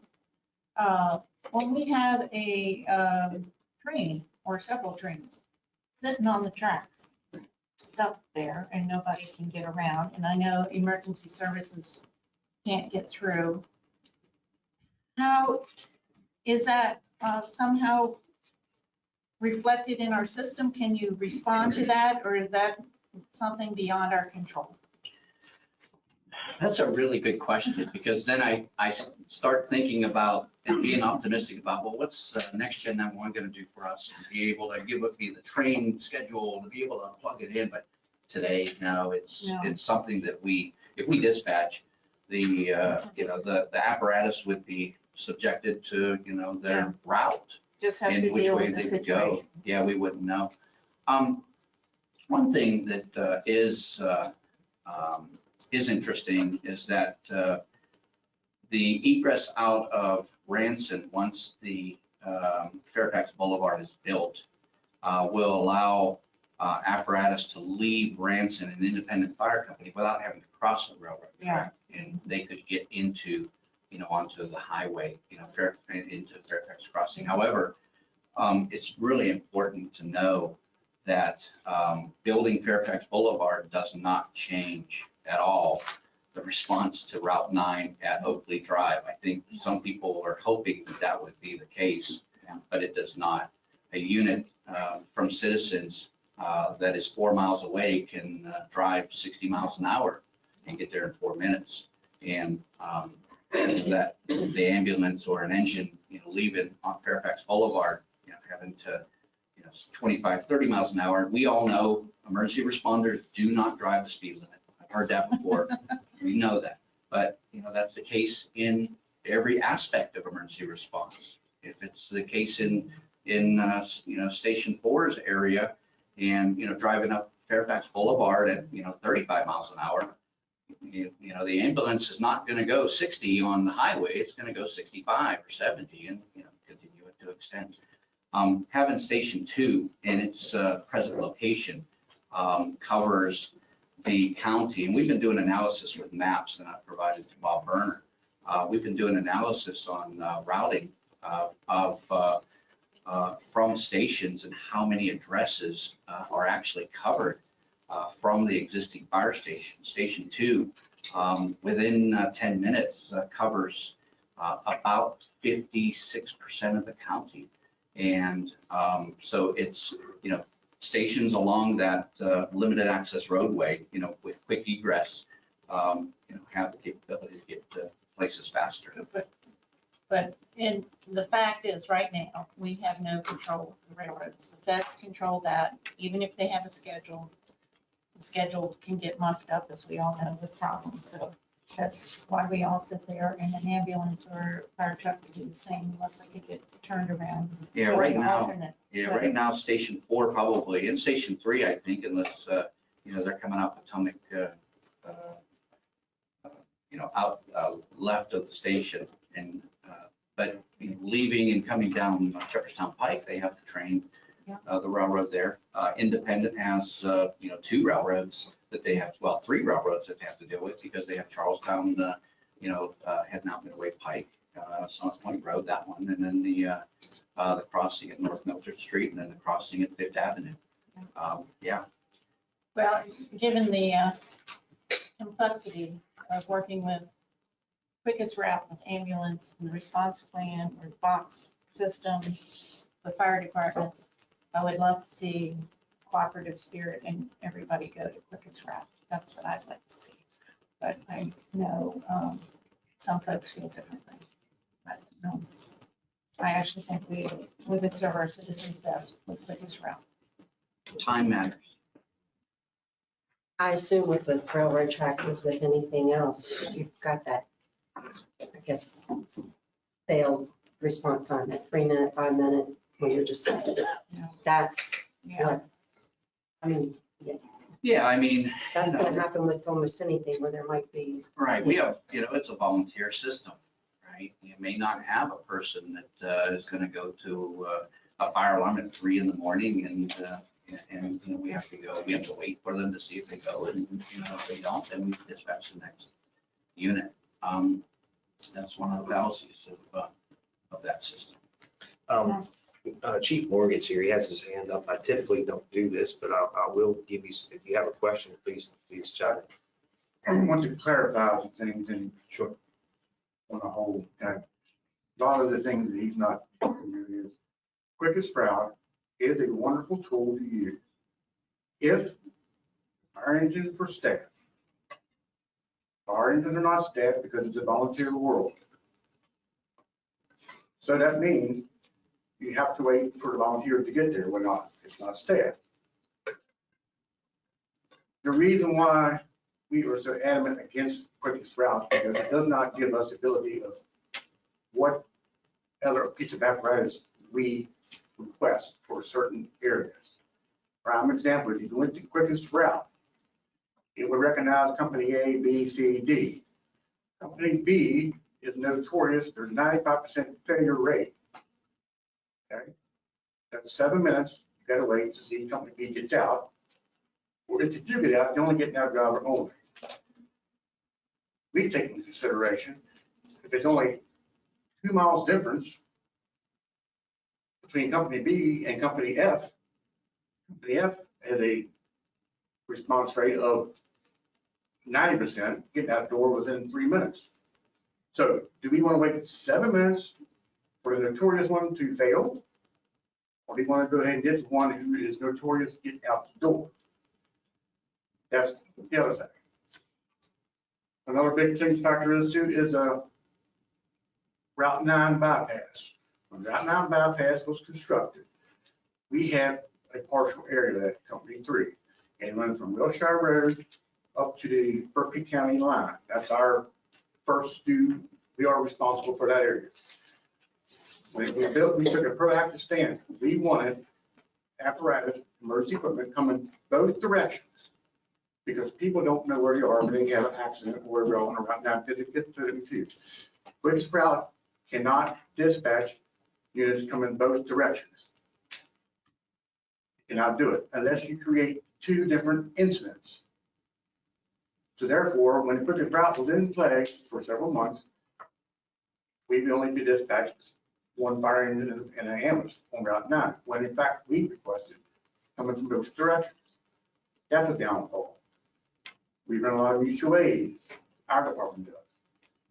There's a standard of 3 minutes because of the time factor it takes from one 911 center to contact another 911 center, which is correct.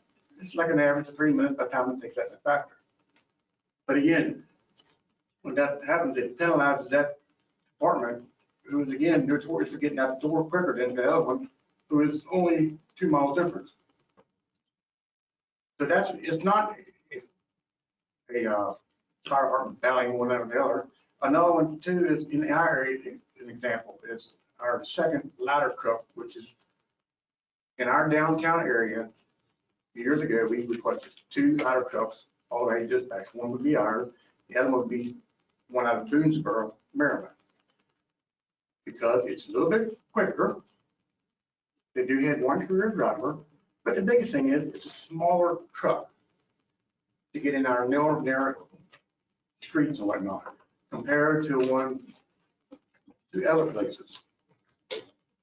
So there is good reason why we want that. Again, if the fire station were a career staff, we would have a problem with quickest route. They are not career staff, so you have to go with what we feel is the best way to do it. To answer Jane's question, railroad tracks. Now, this is not for all railroad tracks, a lot of various things I know, but the one railroad track where divides our line between Company 3 and Company 4 is running down to the Chandler Junction area. Chandler Junction has always been a point where it used to be Shepherd Sound. It's kind of a close tie, so to speak. However, quickest route, the EMS, now goes to Company 4. Okay.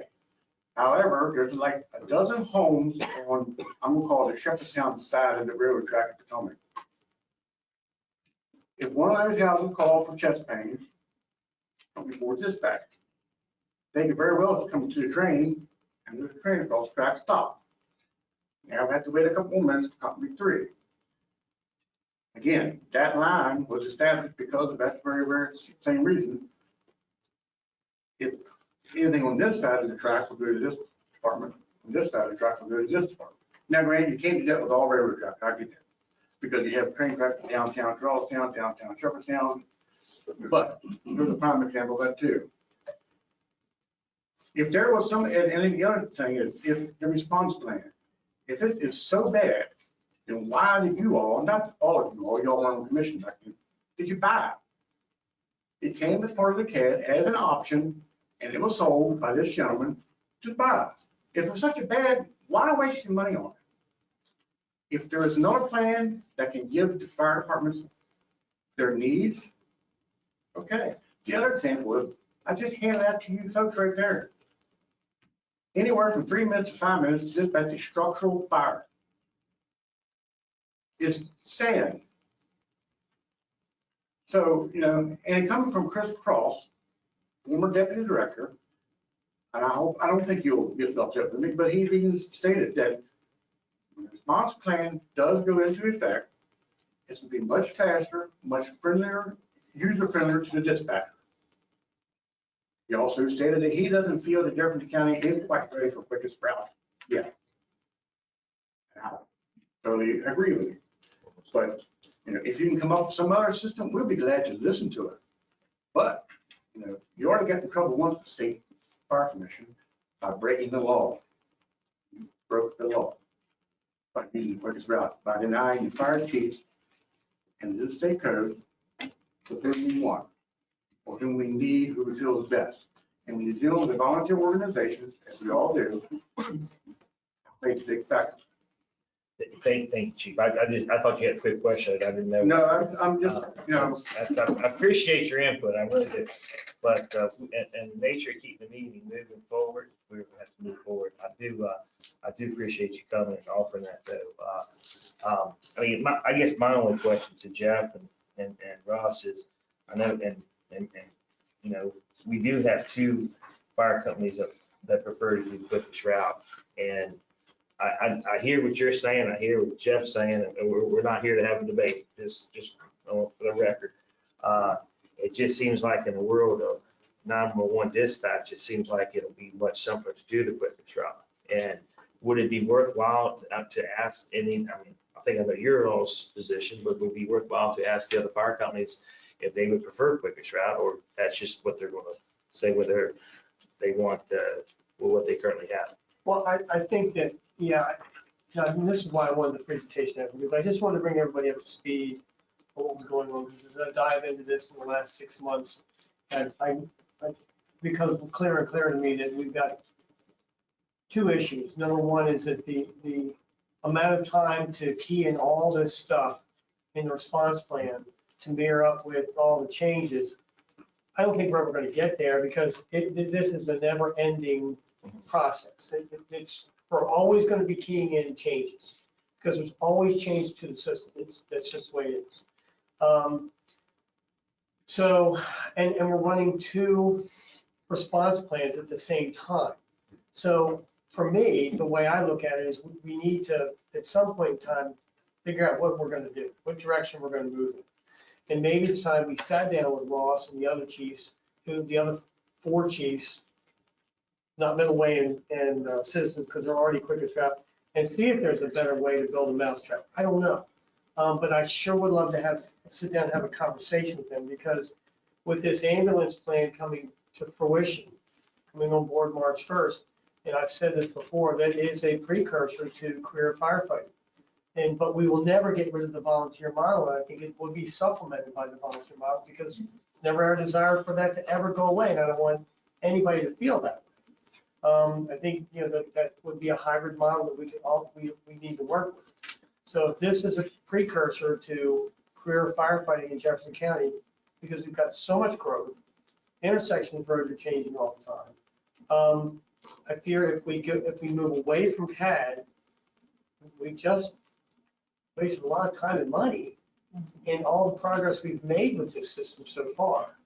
But that's not to say that I'm not willing to sit down and explore some things with the fire chiefs and say, what is the answer? Because we can't continue to do the same thing. If I take, if an engine comes, out of service, a new one comes in, hours and hours and hours of keying that information into the system just to get it. So we're never going to not be doing that. I mean, it's not like, okay, we're done. We're done. It's never done. It's what I call a living document, I guess, is the best way to put it. It's ever moving living document that we're always going to be working on. And I just want to, that's why I wanted to kind of bring clarity to this discussion, because I'm concerned that we're running two parallel tracks here. At some point in time, will the two ever meet? I don't know. I don't know if we can ever make that happen, but I'll explore it. I have no issue doing that. Does any of the commissioners have any objections for our county administrator to talk to the other 5 chiefs, just have a conversation with them? I mean, I don't hear any. So I mean, with Ross, maybe you and I get together and sit down and talk about it, and we'll bring the other chiefs in. I'd love to sit down, have a conversation, because I'm hearing it from my end, chief, haven't heard it from your end. So I think I owe it to you. Trust me, to sit Mr. down. Administrator, Yeah. you haven't been here, how long you hear it, but 2 other administrators prior to you have heard it for over 5 years. So that's a cop out. I will say one thing real quick. As far as trying to help this whole thing, I gave Russ a gentleman's name who has a master's in computer. He works for the Coast Guard, he works on classified information. He's a very intelligent computer guru that was offered some help to maybe make his response plan data entry better.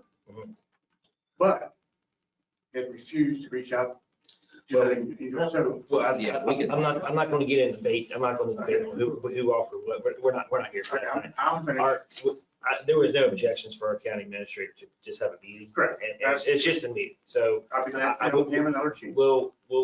He can schedule it at his leisure and come back and report back to us. All right. So, all right. Anything else, gentlemen? All right. I don't think. Thank you for your presentation. All right. Moving on. Agenda item number 7, interviews and appointments to the Jefferson County Services Agency Board. 1 3-year term for fire representative and 1 3-year term for. We'd like to defer that to the next meeting. And we'll defer that to the rest of next meeting. All right. All right. How about Nathan? You want to jump over to new business first, or what do you think, Nathan? Yeah, I would think so. All right, we'll jump into new business before we get to Nathan Copper now. Thank you, Nathan. Selection of nominees to serve on the county to serve as county representative on the Charleston Utility Board. So, yeah, let me see here. Do we need to advertise that for us to Yes. get? Is that been advertised? I'm not sure it's not our board. It's the city's board. So I would assume that. But they have to serve as the county representative. I think we need to advertise. It wouldn't hurt anything to advertise and see who would be interested in serving them. Because they've got to, we have to make that. We have to set up the 3 names. You have to pick 3 names to send. Yeah, that's what I mean. We've got to get 3 nominees and we don't know. Okay, I'll move a motion that we advertise for the C-Tub County representative. And if you could put in the advertisement, there are some criteria. I believe they have to be OPSB customers or current but old ratepayer, yeah, you know. I'll contact Ross. All right, yeah. I'll second that motion. Any discussion? All in favor, say aye. Aye. Opposed? Motion carries. We're gonna move on to number 10, ambulance transition update. Come on up, gentlemen. You can get in the hot seat.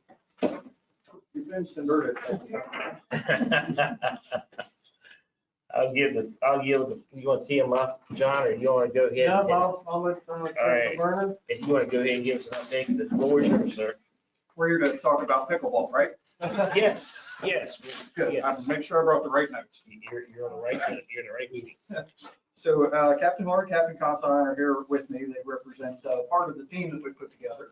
And that's the first thing that I want to tell you about. We've assembled a team of 6 talented people that represent all levels of the ESA, from the front line all the way up to my office, the complaints department. That group of 6 amongst us, we have 130 years of fire and EMS experience, and more than 50 of that with the ESA, which is starting to make some of us sound a little old. But we all started as volunteers, so we know where we came from.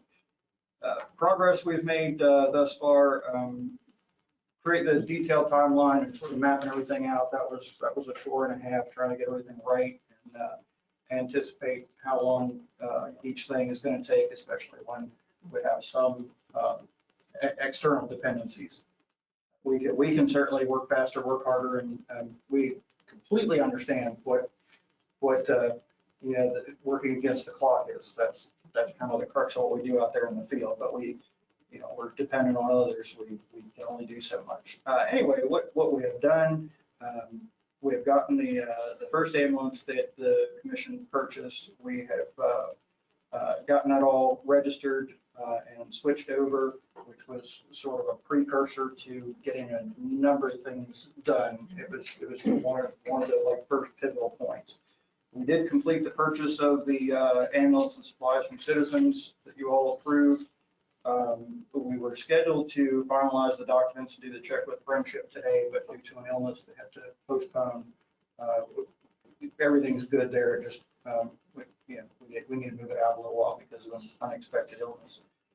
The other 3 companies are, I've given them all the copies of all the documents to review. Some of them need to take them to their board, some need to take them to their lawyers and whatnot, and accountants, and then just set up a time with us to do the document exchange and get all the signatures and whatnot.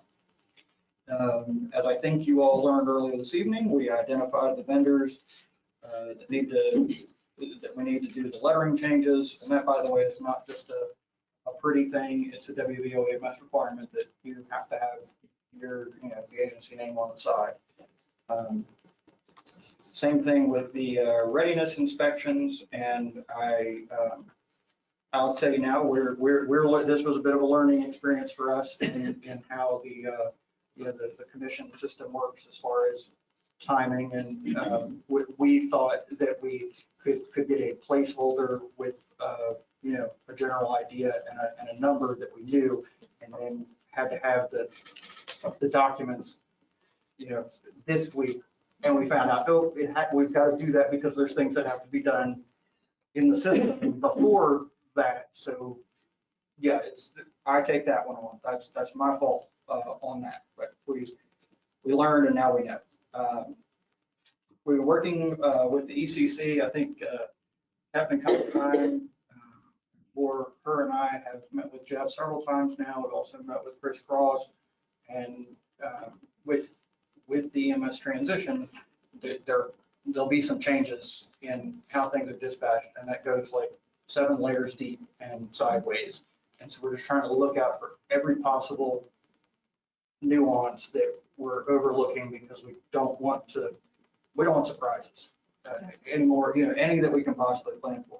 So she's making great progress with Director Polzinski and moving that along. We're also working with WVOAMS to make sure that we are compliant throughout the process. These two both have had, I don't know how many conversations with the folks at WVOAMS. They've gotten to know pretty well one of the inspectors, and that's the person who will be sent up here if we're doing something wrong to fix it. It's the same person that will come do the inspections and that kind of thing. So they've had him on the phone with the director, they've had him on the phone with his legal counsel, just to make sure that what we're doing is not an everyday thing, and statute could not predict all this is not normal everyday operations, a transition like this. They understand it in spirit, and they want to, support the county, all the way through, but they do have to make sure that the I's are dotted and the T's are crossed. I'll tell you, yesterday, I've not seen this at the ESA before, but yesterday there wasn't a room to be had in the building. The whole team, them, not me, because I was bouncing around like a gnat, but they kind of divided and conquered, and there was a couple of them meeting with the WBOMS rep in one room. There was a couple with the equipment rep in another. There's Sarah up with Jeff. She ended up in all three meetings somehow. I'm not quite sure how I figured that out. And then there was a board member too. So they had so many things going on pretty much all day yesterday. It was just kind of a blur. But they're working, and I'm really proud of my team because they know what they're doing and they're getting it done. We're not perfect. And anything goes wrong, right here. It's me. If something doesn't work out right, either I didn't give them the right guidance or I messed up communications. But these guys are doing a fantastic job. One thing that we do that will be one of those external dependencies that I'm concerned about right now is that we remember when I was here a few months ago and you guys kind of generally approved the plan of 6 ambulances during the day and 5 at night, and it included the hire of 12 new people. You said, well, you can't hire them yet. And I told you then, you're looking at about 6 months from the time you give me the green light until I can have these people ready. So just keep in mind that's there. And I think Ms. Gordon planned to come to you in the next meeting or two. We talked about that, right? We're done right now. with how to pull that off. But when she comes to you, please know that that's the clock is ticking. Yeah. That's good to know. Yeah. Joel, I knew we could get on that fast. Does any of the commissioners have any questions? But that's good to know on hiring new folks. I know it's, they just don't walk in the door and know everything. You got to train them your protocol, and things are changing. Finding them right now is going to be very difficult. Yeah. Mm-hmm. Yeah, I think I've already shared with you some of our experiences this year with trying to, and it's not just the ESA, it's not Jefferson County, it's not even the Mid-Atlantic. It's right across the country. Trying to find paramedics yeah. Is a tough gig. And I know you're seeing it in some other departments too. Nurses and teachers too.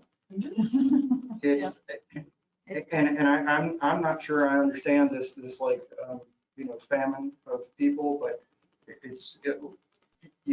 think you heard earlier that we had a few different vendors interested in the vinyl and striping work, but one couldn't commit to get the work done. He just doesn't have the resources.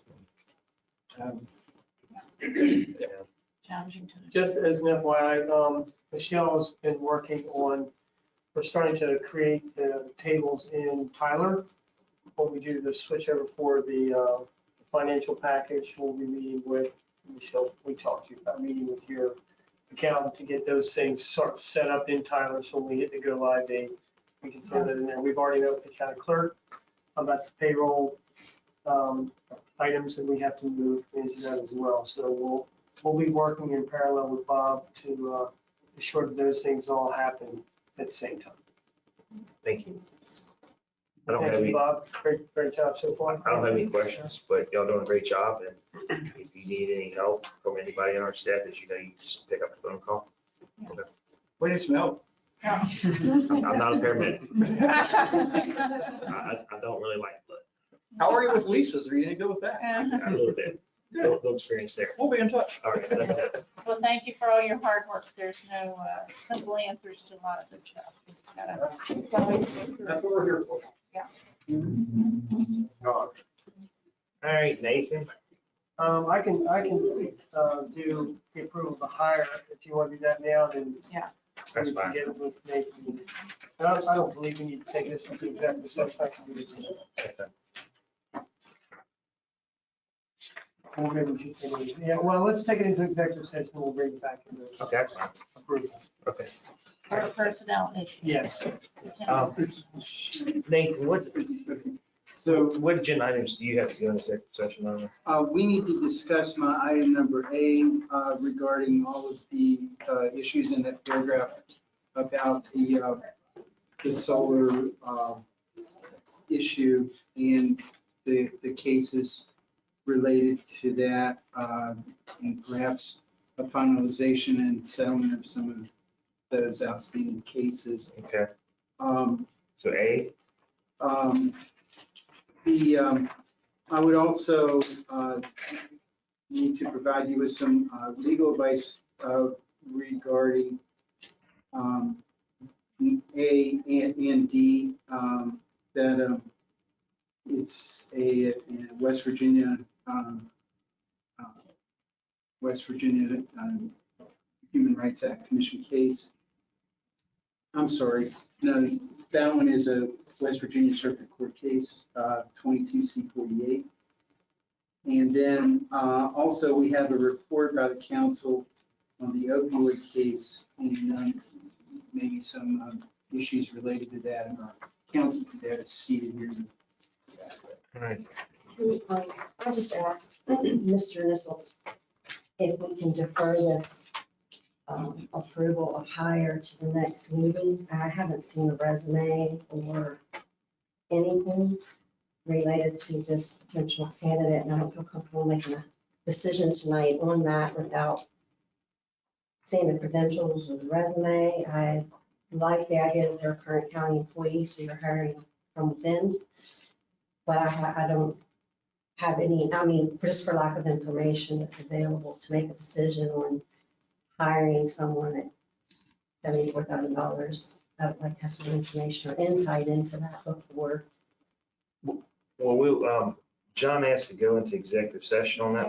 We'll go into executive session and talk about it. And if we come out and you want to make a motion to do so, we can go to table, we'll do that as well. That'll be fair enough. Good. Yeah, okay.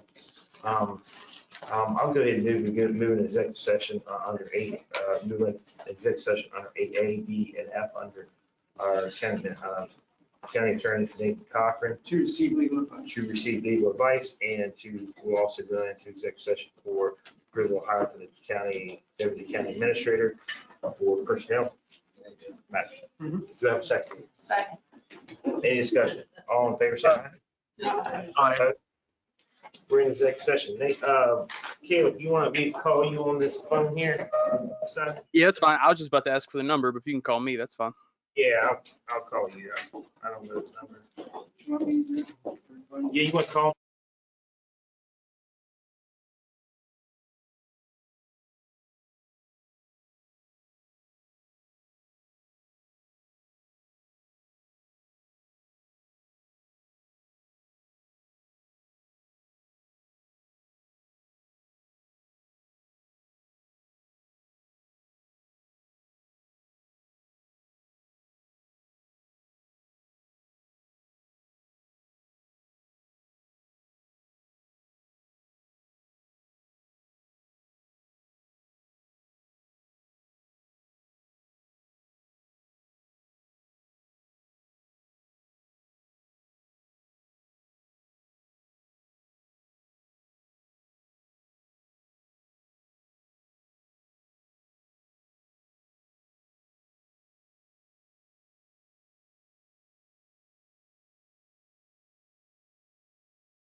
You ready? All right, I'll Cameron move. back online? He's stayed on, I Is believe. he on the phone? Yeah. Nah, I'm here. It's good. All right, good deal, man. All right, I move that we come back into regular session. Second. All in favor, say aye. Aye. Motion carries unanimously. All right, rolling off, agenda item number 8, I would like He's to, gonna hang this up, so there's no discussion. okay, all right.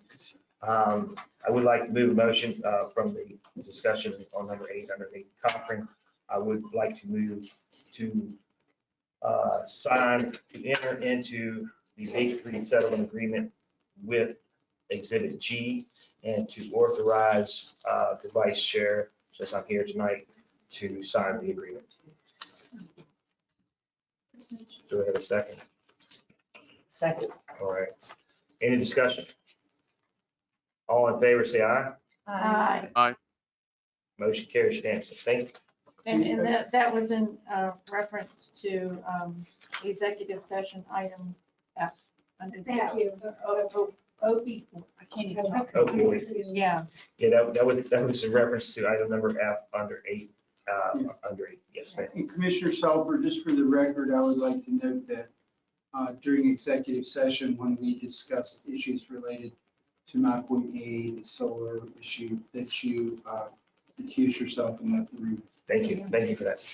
All right, we're gonna move on to county administrative reports. We have one on here for approval for hire. Wait a minute, wait a What, is minute. it? No, for item 8D, I move that we appoint Mr. Nissel as a 30B witness. And we don't need to do this? No. Okay, There's no motion there. okay. All right. Now we'll move to county administrative reports. So I'm here today to bring to you my selection for the hire of the deputy administrator. The essential functions of this position include HR management, organizational training and development, financial management, and community relations. This position was advertised both on our county website and Indeed, and we received a total of 17 applications. Of those 17 applications, 9 were interviewed based on the most qualified, and 3 of those chose not to interview. Each applicant was asked a series of 10 identical questions and scored on a rating of between 1 and 4. The top candidate was Cindy Resmer, who is currently employed with the Sheriff's Department. Ms. Resmer's area of expertise include budget and payroll, communications, HR information systems, or HRIS, community involvement, database management, employee engagement, training and facilitation, and workplace improvement. Ms. Resmer started her career in 2000 working for United Airlines, was deployed at Johnson, PA as a part of the 9/11 GO team. She was involved in the 9/11 incident with United for Flight 93. She worked her way up with United as a human resources and employee relations senior manager at Dulles Airport, where she supervised a team of 3 HR generalists to support the needs of 6,000 employees. In addition to that, she worked with 4 different union groups. She managed a full cycle recruitment of employees, including pre-screening, interviewing, training, scheduling, and inputting into HRIS. Her resume is very impressive, and I feel she will be a welcome addition to our team and overall support for the organization. So my ask today is to motion for the hire of Ms. Resmer at a salary of $74,000, which is 1.7% above the base salary of $72,724. Ms. Resmer's start date, we would like to be that on September 19th. Okay. I do have a question for our finance director. Is this budget neutral? Yes, it is. Okay. All right. Do I have any more questions? All right, I'll move to approve the promotion of Cindy Resmer to the position of deputy administrator with a new annual salary of $74,000 effective September 19th, 2022. Second. Is there any discussion? Yeah, I just want to make a statement that I'm not going to be able to support this hire at this time. It has nothing to do with Ms. Resmer. It's more or less for lack of information. I haven't seen her resume. I did pull the job posting that was online. There's no education or skill set listed. It's a list of responsibilities, so I don't even know what her skill set is compared to the position that's being hired. I also just want to mention that we just reclassified Ms. James' position a few weeks ago to assistant deputy director or administrator.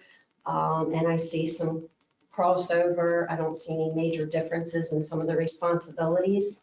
I just can't make a vote towards spending $74,000 when I have no idea who we're hiring, or the taxpayers don't know. So the lack of information will keep me from supporting this candidate at this time. Okay. Is there any more discussion? All right, we'll call the vote. All in favor, say aye. Aye. Aye. Opposed? No. Motion carries 3-1. All right. Is there anything, any other business that needs to come before the commission tonight? No. Okay, all right. If there's no objections, we are adjourned. Thank you.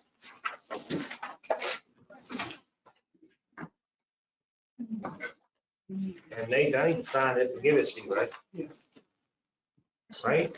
Yes. Thank you.